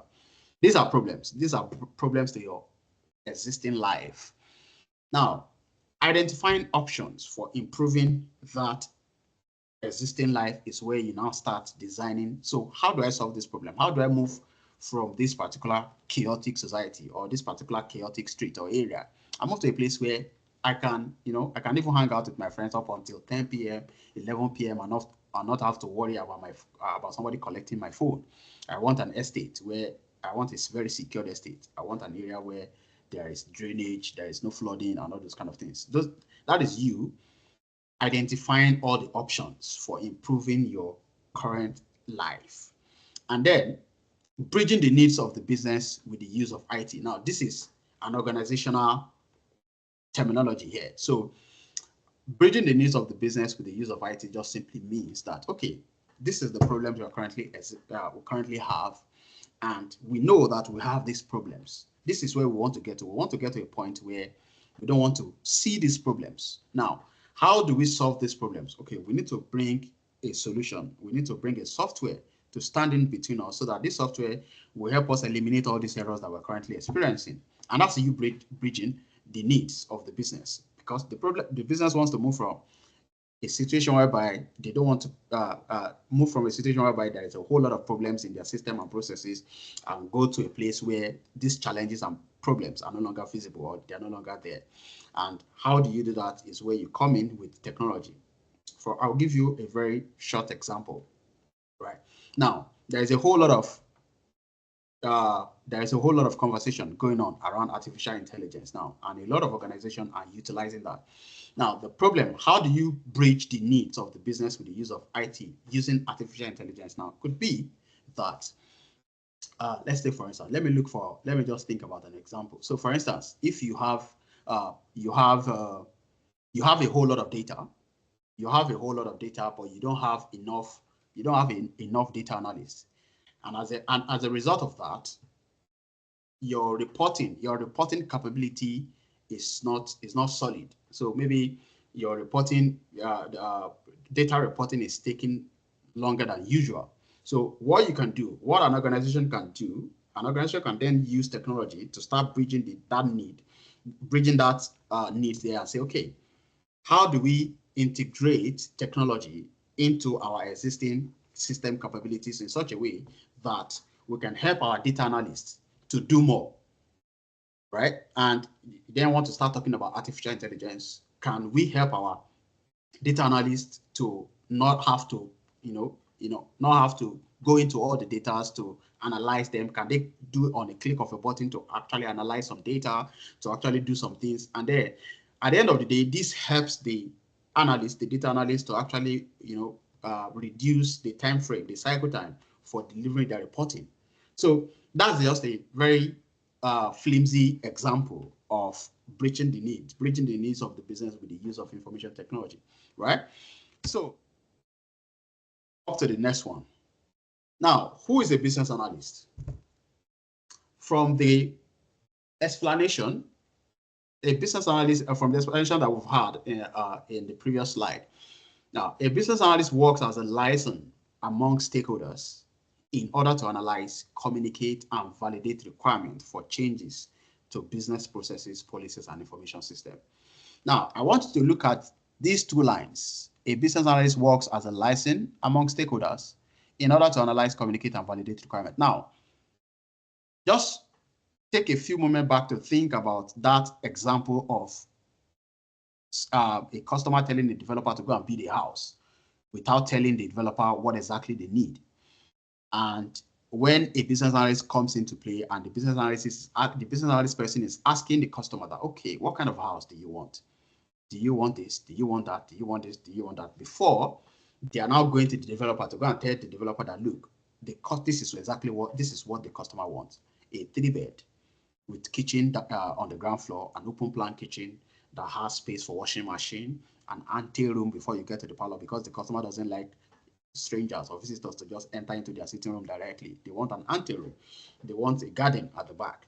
So you now start communicating all these requirements across the developer. So you are the person sitting in between the person that is going to own the house, which is the customer, and the developer. So you are going to be getting information from the customer and translating it to the developer. You are going to be getting information from the developer and translating it to the customer. So you are the gap. You are the one bridging the gap in between these two people. And that is pure business analysis in organization as well. So you can see from this image here, you can see the illustration here. So on this left side, you have the customer. On the right side, you have the developer. Now, you as a business analyst, you are the one that is lying down in between that they are matching on. Now, don't take it in literal terms, right? Nobody's going to be matching on you in the when you get to the organization. But simply what the picture is simply painting is you're the bridge between the gaps that is in between a customer and a developer. So you're going to be the one to make sure that the information that is being passed across by the customer is actually interpreted in the right format, is actually understood by the developer. Right. Same thing here. So, all right, this is just a simple explanation. Right. Now, who is a liaison? What does it mean? So, liaison communicate or cooperate, a corporation that facilitates a close working relationship between people or organizations. A stakeholder is a person with an interest or concern in something, especially a business. Now, you might want to start putting some of these things into your head, because most of the times when you finally finish the training and you get to interviews, these are some of the questions you are going to be getting in your interviews. You can get a question like, so can you tell me who a stakeholder is? Tell me who a stakeholder is. Now, there are quite a number of definition of stakeholders out there. For instance, this one is saying a person with an interest or concern in something, especially a business. For me, my own definition of stakeholder, and at the end of the day, you need to reward some of these things in a way that it gets stocked in your brain. So you might want to interpret it in your own words. For me, a stakeholder is somebody that is going to be impacted by the change and somebody that is going to help us deliver the change. That's a stakeholder to me. And that's a simple explanation that I always give anywhere I go. Somebody that's going to be impacted by the change, or people that are going to be impacted by the change, and the person or the people that will help us deliver the change. Those are the two stakeholders that is needed in any project whatsoever, right? Now, so all this, why we need business analysts. Now, a whole lot of conversation, we've had a whole lot of conversation about business analysis. So why exactly do we need business analysts in organizations, right? I'm sure that from the pictures that I've painted, you can, by now, you should be able to understand why you are very critical in organizations, or why you're very critical in projects. But let's look at some of the reasons why business analysts are needed, basically. Now, first one, communication is a process of exchanging verbal and verbal messages. But communication is the easiest thing to misinterpret, right? If you tell somebody to go and grab you a cup of tea, or to go and grab you a cup of beverage, and you're not specifying, or you tell somebody to go and grab you a cup of coffee, and you're not specifying the kind of coffee you want, the chances are you will get something you don't want, because there are different types of coffee. We have the Americano, we have the latte, we have the different type of espresso, different things. As a matter of fact, we even have decaf, non-caffeinated coffees, we have caffeinated coffees. So if that communication is not passed across in the right way, it's going to lead to failure somewhere, because the chances of the communication interpreted in the wrong way or in a different way is very easy. Now, second one, prerequisite of every communication is a message. Now, a lot of people don't understand that communication is different from message. So you might be messaging somebody, you might be communicating with somebody, but you're not passing a message across. It's possible. We've seen these things times without number. So now, another one, messages must be conveyed through some medium to the recipient. And this is where you come in as a business analyst, because you are an expert in conveying messages in the right way and in the right format to the different recipients. Now, also, it is very essential that messages are understood by the recipient in same terms as intended by the sender. They must respond within a time frame. This is part of also. Communication is a two-way process and it's incomplete without the feedback from the recipient to the sender. Let's just blast through all these things because of time. Clock already. The key role of a business analyst is to ensure that the requirements. Now, I want you to understand that the key role of you as a business analyst is to ensure that requirements are well communicated, documented, analyzed, and understood for the success of a project. Simple and straightforward. From the picture you saw in previous slides before, you see how you are standing in the gap between two hills, the customer hills and the developer hills. And then you're the one bridging the gap in between them, gathering information from the customer and interpreting them and communicating them to the developer. This is what you do as a business analyst, right? Now, let's go to addressing the misconception between project managers and business analysts. So what's the difference between project managers and business analysts, basically? Now, as a project manager, the responsibility of a project manager basically is to deliver solution to a problem, right? So, for instance, you as a business analyst, you've spoken to different people, an organization that wants to change from a legacy system, a CRM legacy system, to a new one, and you've spoken to all the different people in the field to understand what is needed. Now, once you've been able to understand what is needed and you've designed the kind of solution you need, maybe it's an artificial intelligence solution, maybe it's an automation solution. Now you go to the project managers and say, look, guys, this is what we want to implement. Can you help us deliver the execution of this, or can you help us deliver the implementation of this solution? So this is where the project managers come in. The project managers are simply responsible for the delivery of a solution to a problem.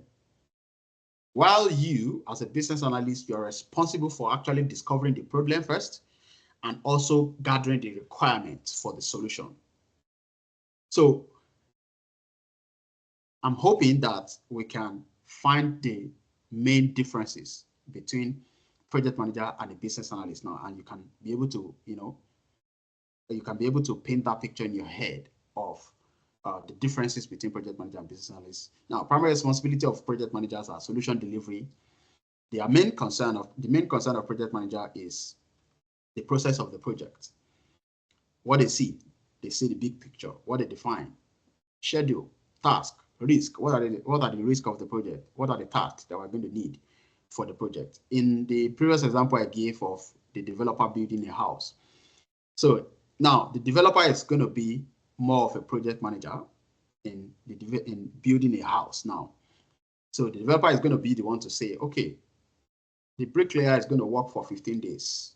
The bricklayer needs to work for 15 days. Then we need another 3 days for the cement to dry up before we can start doing carpentry work. Carpentry work will take another 15 days. This is schedule management. You're managing the schedule of the project execution. Now, developer will also be the one to, in the case of house building, developer will also be the one to say, okay, so what are the tasks that we need? What are the tasks that will take place?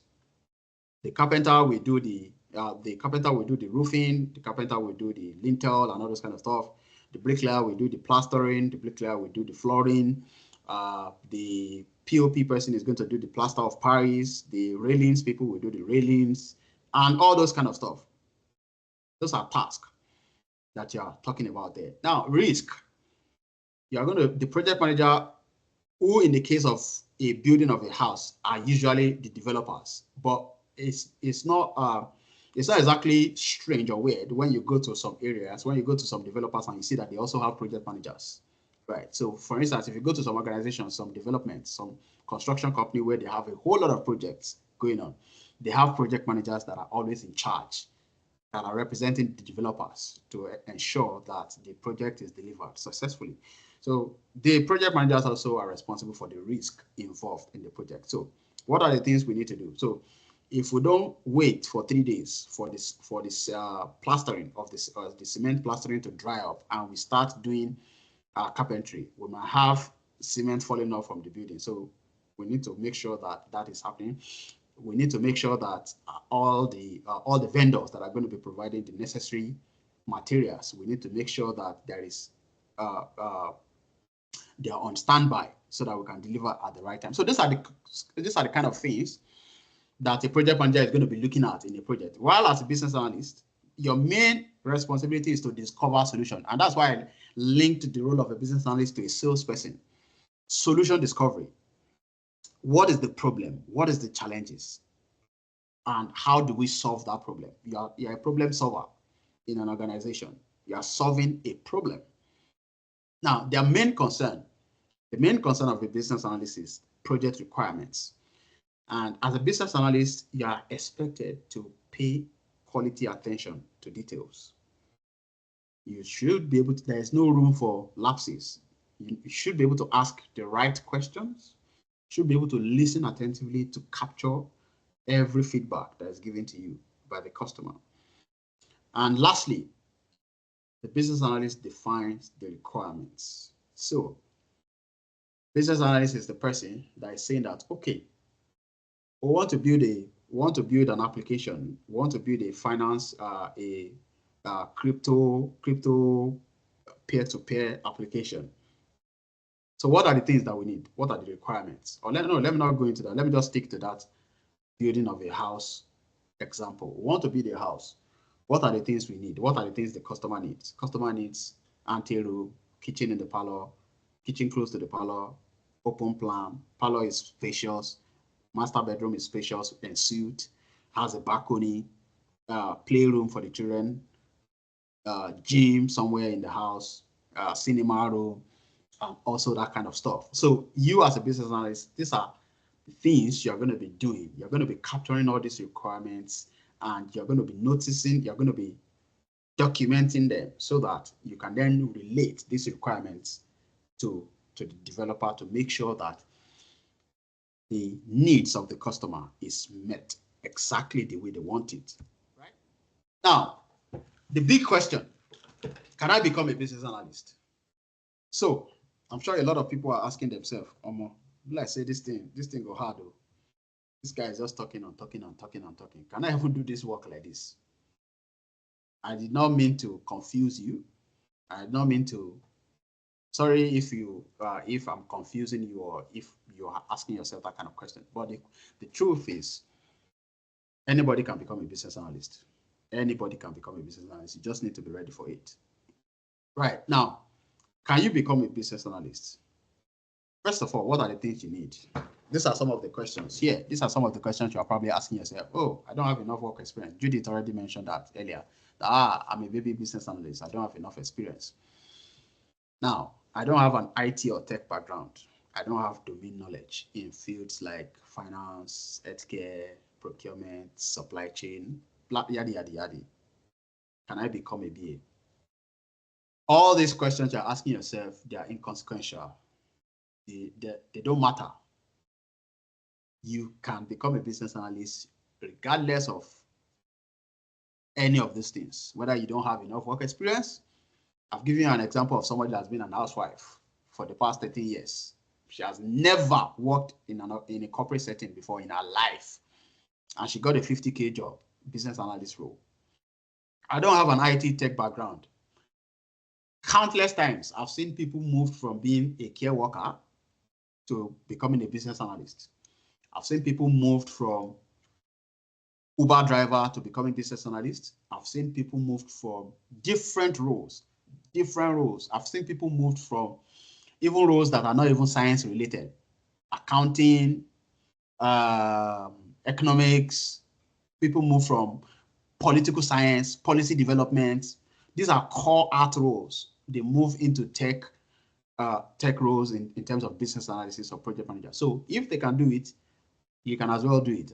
So if you're able to, as a matter of fact, you have a tech background, because if you can set up your teams by yourself, you're a tech guru already. If you can set up your teams by yourself and join this teams meeting, there are countless people out there that cannot set up teams. I'm sure you know that. I've met somebody that told me that they don't even know how to upload pictures online. So you know that you're beside those kind of people, you're a tech bro or tech six. You're a tech six already. I don't have domain knowledge in field like finance or healthcare. It doesn't matter. It doesn't matter. There is nothing like business analysis. While there are domain expertise, while there are sometimes that you might come on a certain project and your domain expertise is going to be very valuable, but then it doesn't work that way all the time, right? Anybody can work on a project, because at the end of the day, the main skill that is needed is the business analysis skills, right? So now, what are the things you need to know to become a successful? So we have about, I want to round up like 20 minutes in 5 minutes now so that we can leave room for questions. Now, the basic of IT software projects, those are the things you need to number one. Secondly, the role of the BA throughout the IT development cycle. Thirdly, software development lifecycle methods and best practices. 4, practical requirement gathering techniques. 5, creating and using formal UML diagrams. And UML means universal modeling languages. It's just diagramming. Don't allow anybody, sway you with grammars. It's just diagramming. Anybody can do it. Number 6, ways a BA ensures project management successes. Of course, as a BA, you're going to be supporting the delivery of a project.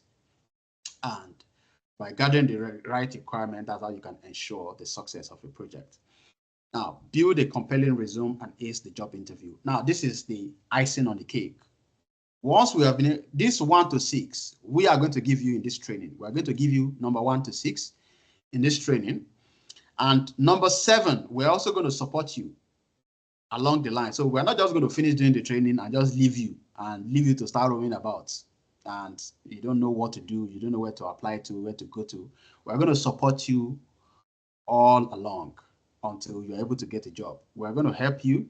I'm not saying that, David might have, I know that there are people out there who can help you build a very compelling resume and all that, but we can support you.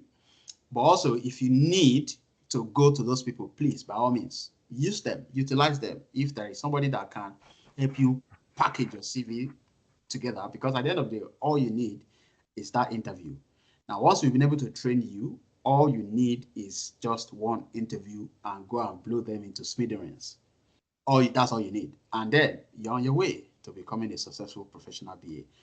And I hope that with these few conversations of mine, I apologize.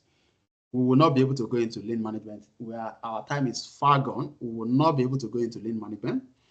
But in the training, we are going to do a deep dive into lean management. I'm going to tell you what lean is all about. I'm going to tell you what the approach to lean, what are the lean methodologies, how do you implement lean, how do you use lean to solve problems in organizations, how do you use lean to design solutions. We're going to be talking about all these things in the training. But for now, here is where I'm going to culminate my conversation, and I'm going to be drawing the curtain here for questions and answers, and David can take it up from here. So questions and answers, if you have questions for me, please, let's have it. Thank you. So I think there are a few in the chat, and sorry.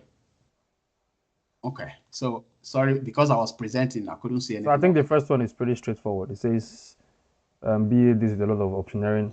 I think that's the case, but I'll let you answer the other two. Okay, so technically, BA deals with a lot of optioneering. I don't know what you mean by optioneering, but definitely yes, because when you're solving problems and you're designing a solution for a particular problem, you are going to evaluate different options. So the same way, going back to the example of salesperson. So, for instance, when I was selling to the banks those days, I remember one time I went to Unity Bank. I was trying to sell a solution. And while I was there, I saw 2 other guys from 2 different sales companies. They were also trying to sell their solutions, right? So now, the organization that wants to implement a new solution, they will do option design. They will evaluate their options. So which of these solutions actually meets our requirement the most? So those are the things you're going to be doing as a business analyst as well. You're going to be evaluating options. I'm assuming that that's what you mean by optioneering. But if that's not what you mean, please, by all means, let me know. Now, options analysis, good. Yes, that's it. That's the one. So now, which was the next question? So this means that a BA helps with changes to processes, policies, and systems, right? Could you explain each of these? Exactly. Now, so when you say policies, processes, and systems, usually there are four quadrants in an organizational strategy. So there is processes, there is people, there is policies, and there is systems. Now, policies generally involves things like things that are business as usual, standard operating procedures. What are your policies? We cannot do this. We can only do this. We cannot do this. We can only do this. We can only use systems that has vendor support. We can only implement systems that are supplied by IBM or Microsoft. Those are policies, administrative policies, and all this kind of stuff. Now, most of the times, you don't have any business with policies as a business analyst. You don't change policies. You cannot change policies as a business analyst. You can make changes to the processes. You can make changes to the systems. You can make changes to the people. But policies are usually from the top management level. So you might not be able to make changes to that. As a BA, you cannot change the HR policy of an organization and say, look, we don't want people that are disabled. If an organization has an inclusivity policy, what do they call it? DEI, diversity, equality, and inclusion. If they have that policy, as a BA, you cannot come and say, that policy, it doesn't make any sense. We cannot continue with that. We are not, you cannot change that. That is usually coming from the top level. So you don't have any business with policies. Systems, processes, and people you can change. Now, in terms of people basically involves the attitudes and mentality of the people, ways of working. You can change that.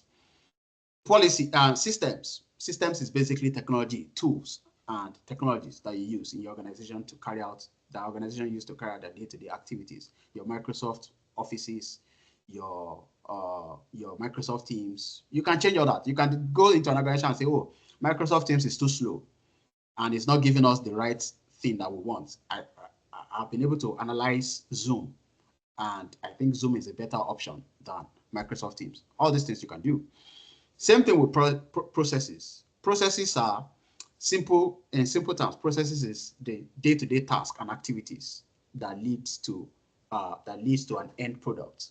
So, for instance, if the way to make pizza is to buy the dough,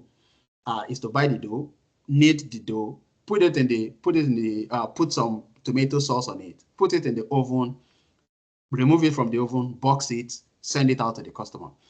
If you as a BA, if you think that there is a business with that processes, if you think that that process is too long and there are better ways that you can actually do it to be faster and deliver better value to customer, you can, by all means, you can come in to the organization and say, look, we can change these processes, we can re-engineer these processes to make sure that we are delivering faster to the customer. So I hope that answers your question there. Now, how do we build domain knowledge? Now, this is a question that is very tricky. How do you build domain knowledge? To be fair, for business analysis, you need to start with the training first. If you are referring to the domain of business analysis, I don't know if you're referring to the domain of business analysis or you're referring to other domains like finance.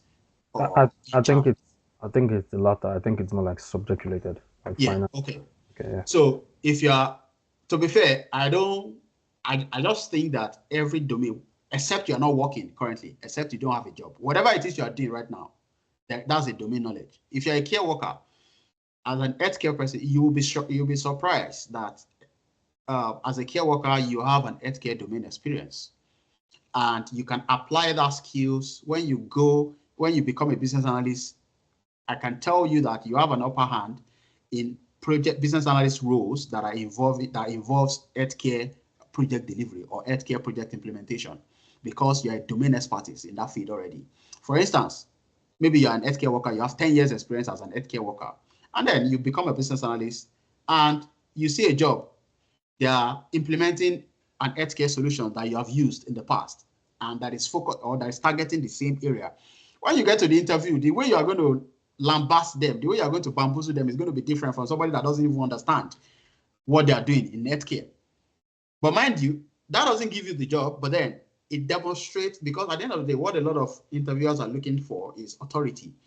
It demonstrates your level of expertise and authority in that domain to say that, oh, wow, so you have a lot of knowledge in this area. That's the kind of conversation you're going to be having. So my answer is, whatever it is you're doing currently, there is you have a knowledge in that domain, it can be transferable. You can demonstrate your expertise in that domain when you get to business analysis. So I hope that answers your question as well. And I think that was the last question. Any other questions before we pass on to Mr. David? Any other questions? Please ask questions if you have any. If you have any questions, if you have anything that is not clear to you, this is your time to actually clarify anything, to actually ask your questions. Judith has I think Judith is raising her hands up. Yep. Judith, I think your hand has gone down. If you want to speak, Okay. I've enabled the mics. Yeah, carry on. So in summary, BA stand for gathering of requirements, right? Is that Well, are you done with the question, or you still want to add yeah? another? Like if to sum everything up, like they look at the problems, then gather requirements for solution, and that's just it. Exactly. All right. But mind you, don't quote me anywhere. It can get deeper than that. But Okay. from the helicopter view, high level, that is what you do. Identify problems in an organization, build requirements. So what you're doing is you are looking at moving an organization from a current problematic state to a new state where that problem does not exist. So how the organization moves from that current state to the future state where that problem does not exist is where you come in, because you now start asking questions and start building requirements. What are the things we need to do to put in place to make sure that we eliminate these problems in the future? That's pretty much what we do as business analysts. Yep, Adedayo. I think I saw Adedayo. Yeah. I think the question you wanted to ask is in the chat. So if you want to pick that Oh, up, and how many years? while you're Okay. answering the questions, I'm just going to share my screen so you can carry on. Yeah, please do. How many years experience do we need to have on CV to get a job? Right. Now, I think I usually tell people, right? See, in the UK is not like Nigeria or other African countries where you see somebody saying, you must have 25 years experience for 80,000 naira role, or you must have 15 years entry level. We are recruiting for entry level business analyst. Requirement 15 years experience. There's nothing like that here. While experience is crucial here, but even if it is 2 years experience you have on your CV, the most important thing is to make sure that the experience you have on your CV and the different keywords. Don't forget, the most important thing you need is an interview. And that's the most difficult thing to get. Interviews is very difficult to get an interview. Now, and that's why it is the most important thing you need to get. If you can get an interview, most likely if you apply to 1,000 jobs and you get 15 interviews, your chances of securing one of those roles is very high compared to when you are not even getting interviews at all. So getting an interview is the biggest problem you have. Now, once you get to the interview, once you can get anything you need to do to get you to that interview, you need to do it. So it comes with optimizing your CV properly. So it's not about years of experience. When I was recruiting for BAs, I had somebody that applied with a PhD in physics. He has structural. In fact, I think he has a business analysis consulting company. He has about 25 years experience of business analysis. And one of the persons we recruited has just 2 years experience, because first of all, in their CV, they have the right mix of words. And then when they came to the interview, they were able to wow us. We were able to say, okay, this person can demonstrate. The person with 25 years experience got interview as well. They got interviewed. They were invited for the interview, but I just couldn't see it. Because when they were talking, I was asking questions, they could not answer the questions. They could not demonstrate the level of authority and expertise that I was looking for with somebody that will become a business analyst or that wants to work as a business analyst in the team. So it is what it is. It's not really about your years of experience. your CV, optimizing your CV with the right keywords, with the right information. Those are the things that matters most. It's not exactly about whether it is 10 years of experience, 5 years of experience, and yada, yada, yada. So I hope that answers your questions. So, Mr. David, I think that's the final question we have. I'm going to turn up my video and pass the baton to you. Thank you so much. Thank you very much. Thank you very much. That was a long one. For someone that teaches for 4 hours, trust me, I understand. So guys, look, you've heard from the horse's mouth. And one thing that I think you guys need to also understand with the trainings that we offer is we don't just have trainers. We have people that are actually walking the talk. We have people that actually do the job. So they're not just quote and unquote trainers. They are people that actually work in the field, they work in the industry. So they know exactly what they're talking about when they speak. So those are the kind of people that we use. So we don't just pick anybody as a trainer. It matters to me what you've done with the so-called knowledge that you have. And in this case, you can see that the person speaking to you actually has done it. He's doing it and knows exactly what he's talking about. So that's the standard here. Because there are many trainers that will train you on things or in fields that even they themselves cannot land a job in. I know it sounds crazy, but someone can teach you Power BI and they might not be able to get a Power BI job. So before you say you want to train me or you want to train someone for me, what have you done with the so-called knowledge that you have? And so that's how we select our trainers. It's very very important. I'm sharing the website right now. I'm not sure if all of you have been there before, but we've tried to make the website very simple and straightforward. So basically, let me start with the home. This is just like general information. If you want to do a course, if you want to see all the courses, you click on courses and services, you see everything. The course in question today is BA, so I'm just going to scroll down. When you click on BA, it takes you to the page for BA. And if you want to register for the course, you want to pay for it, you click on buy, it takes you to a checkout page. I just shared a discount code that I hope you guys take advantage of. It expires tomorrow evening at exactly 11:59. And just for those that want to apply the code, there's an option here that says apply promotion code. The promotion code is it's BA/0824.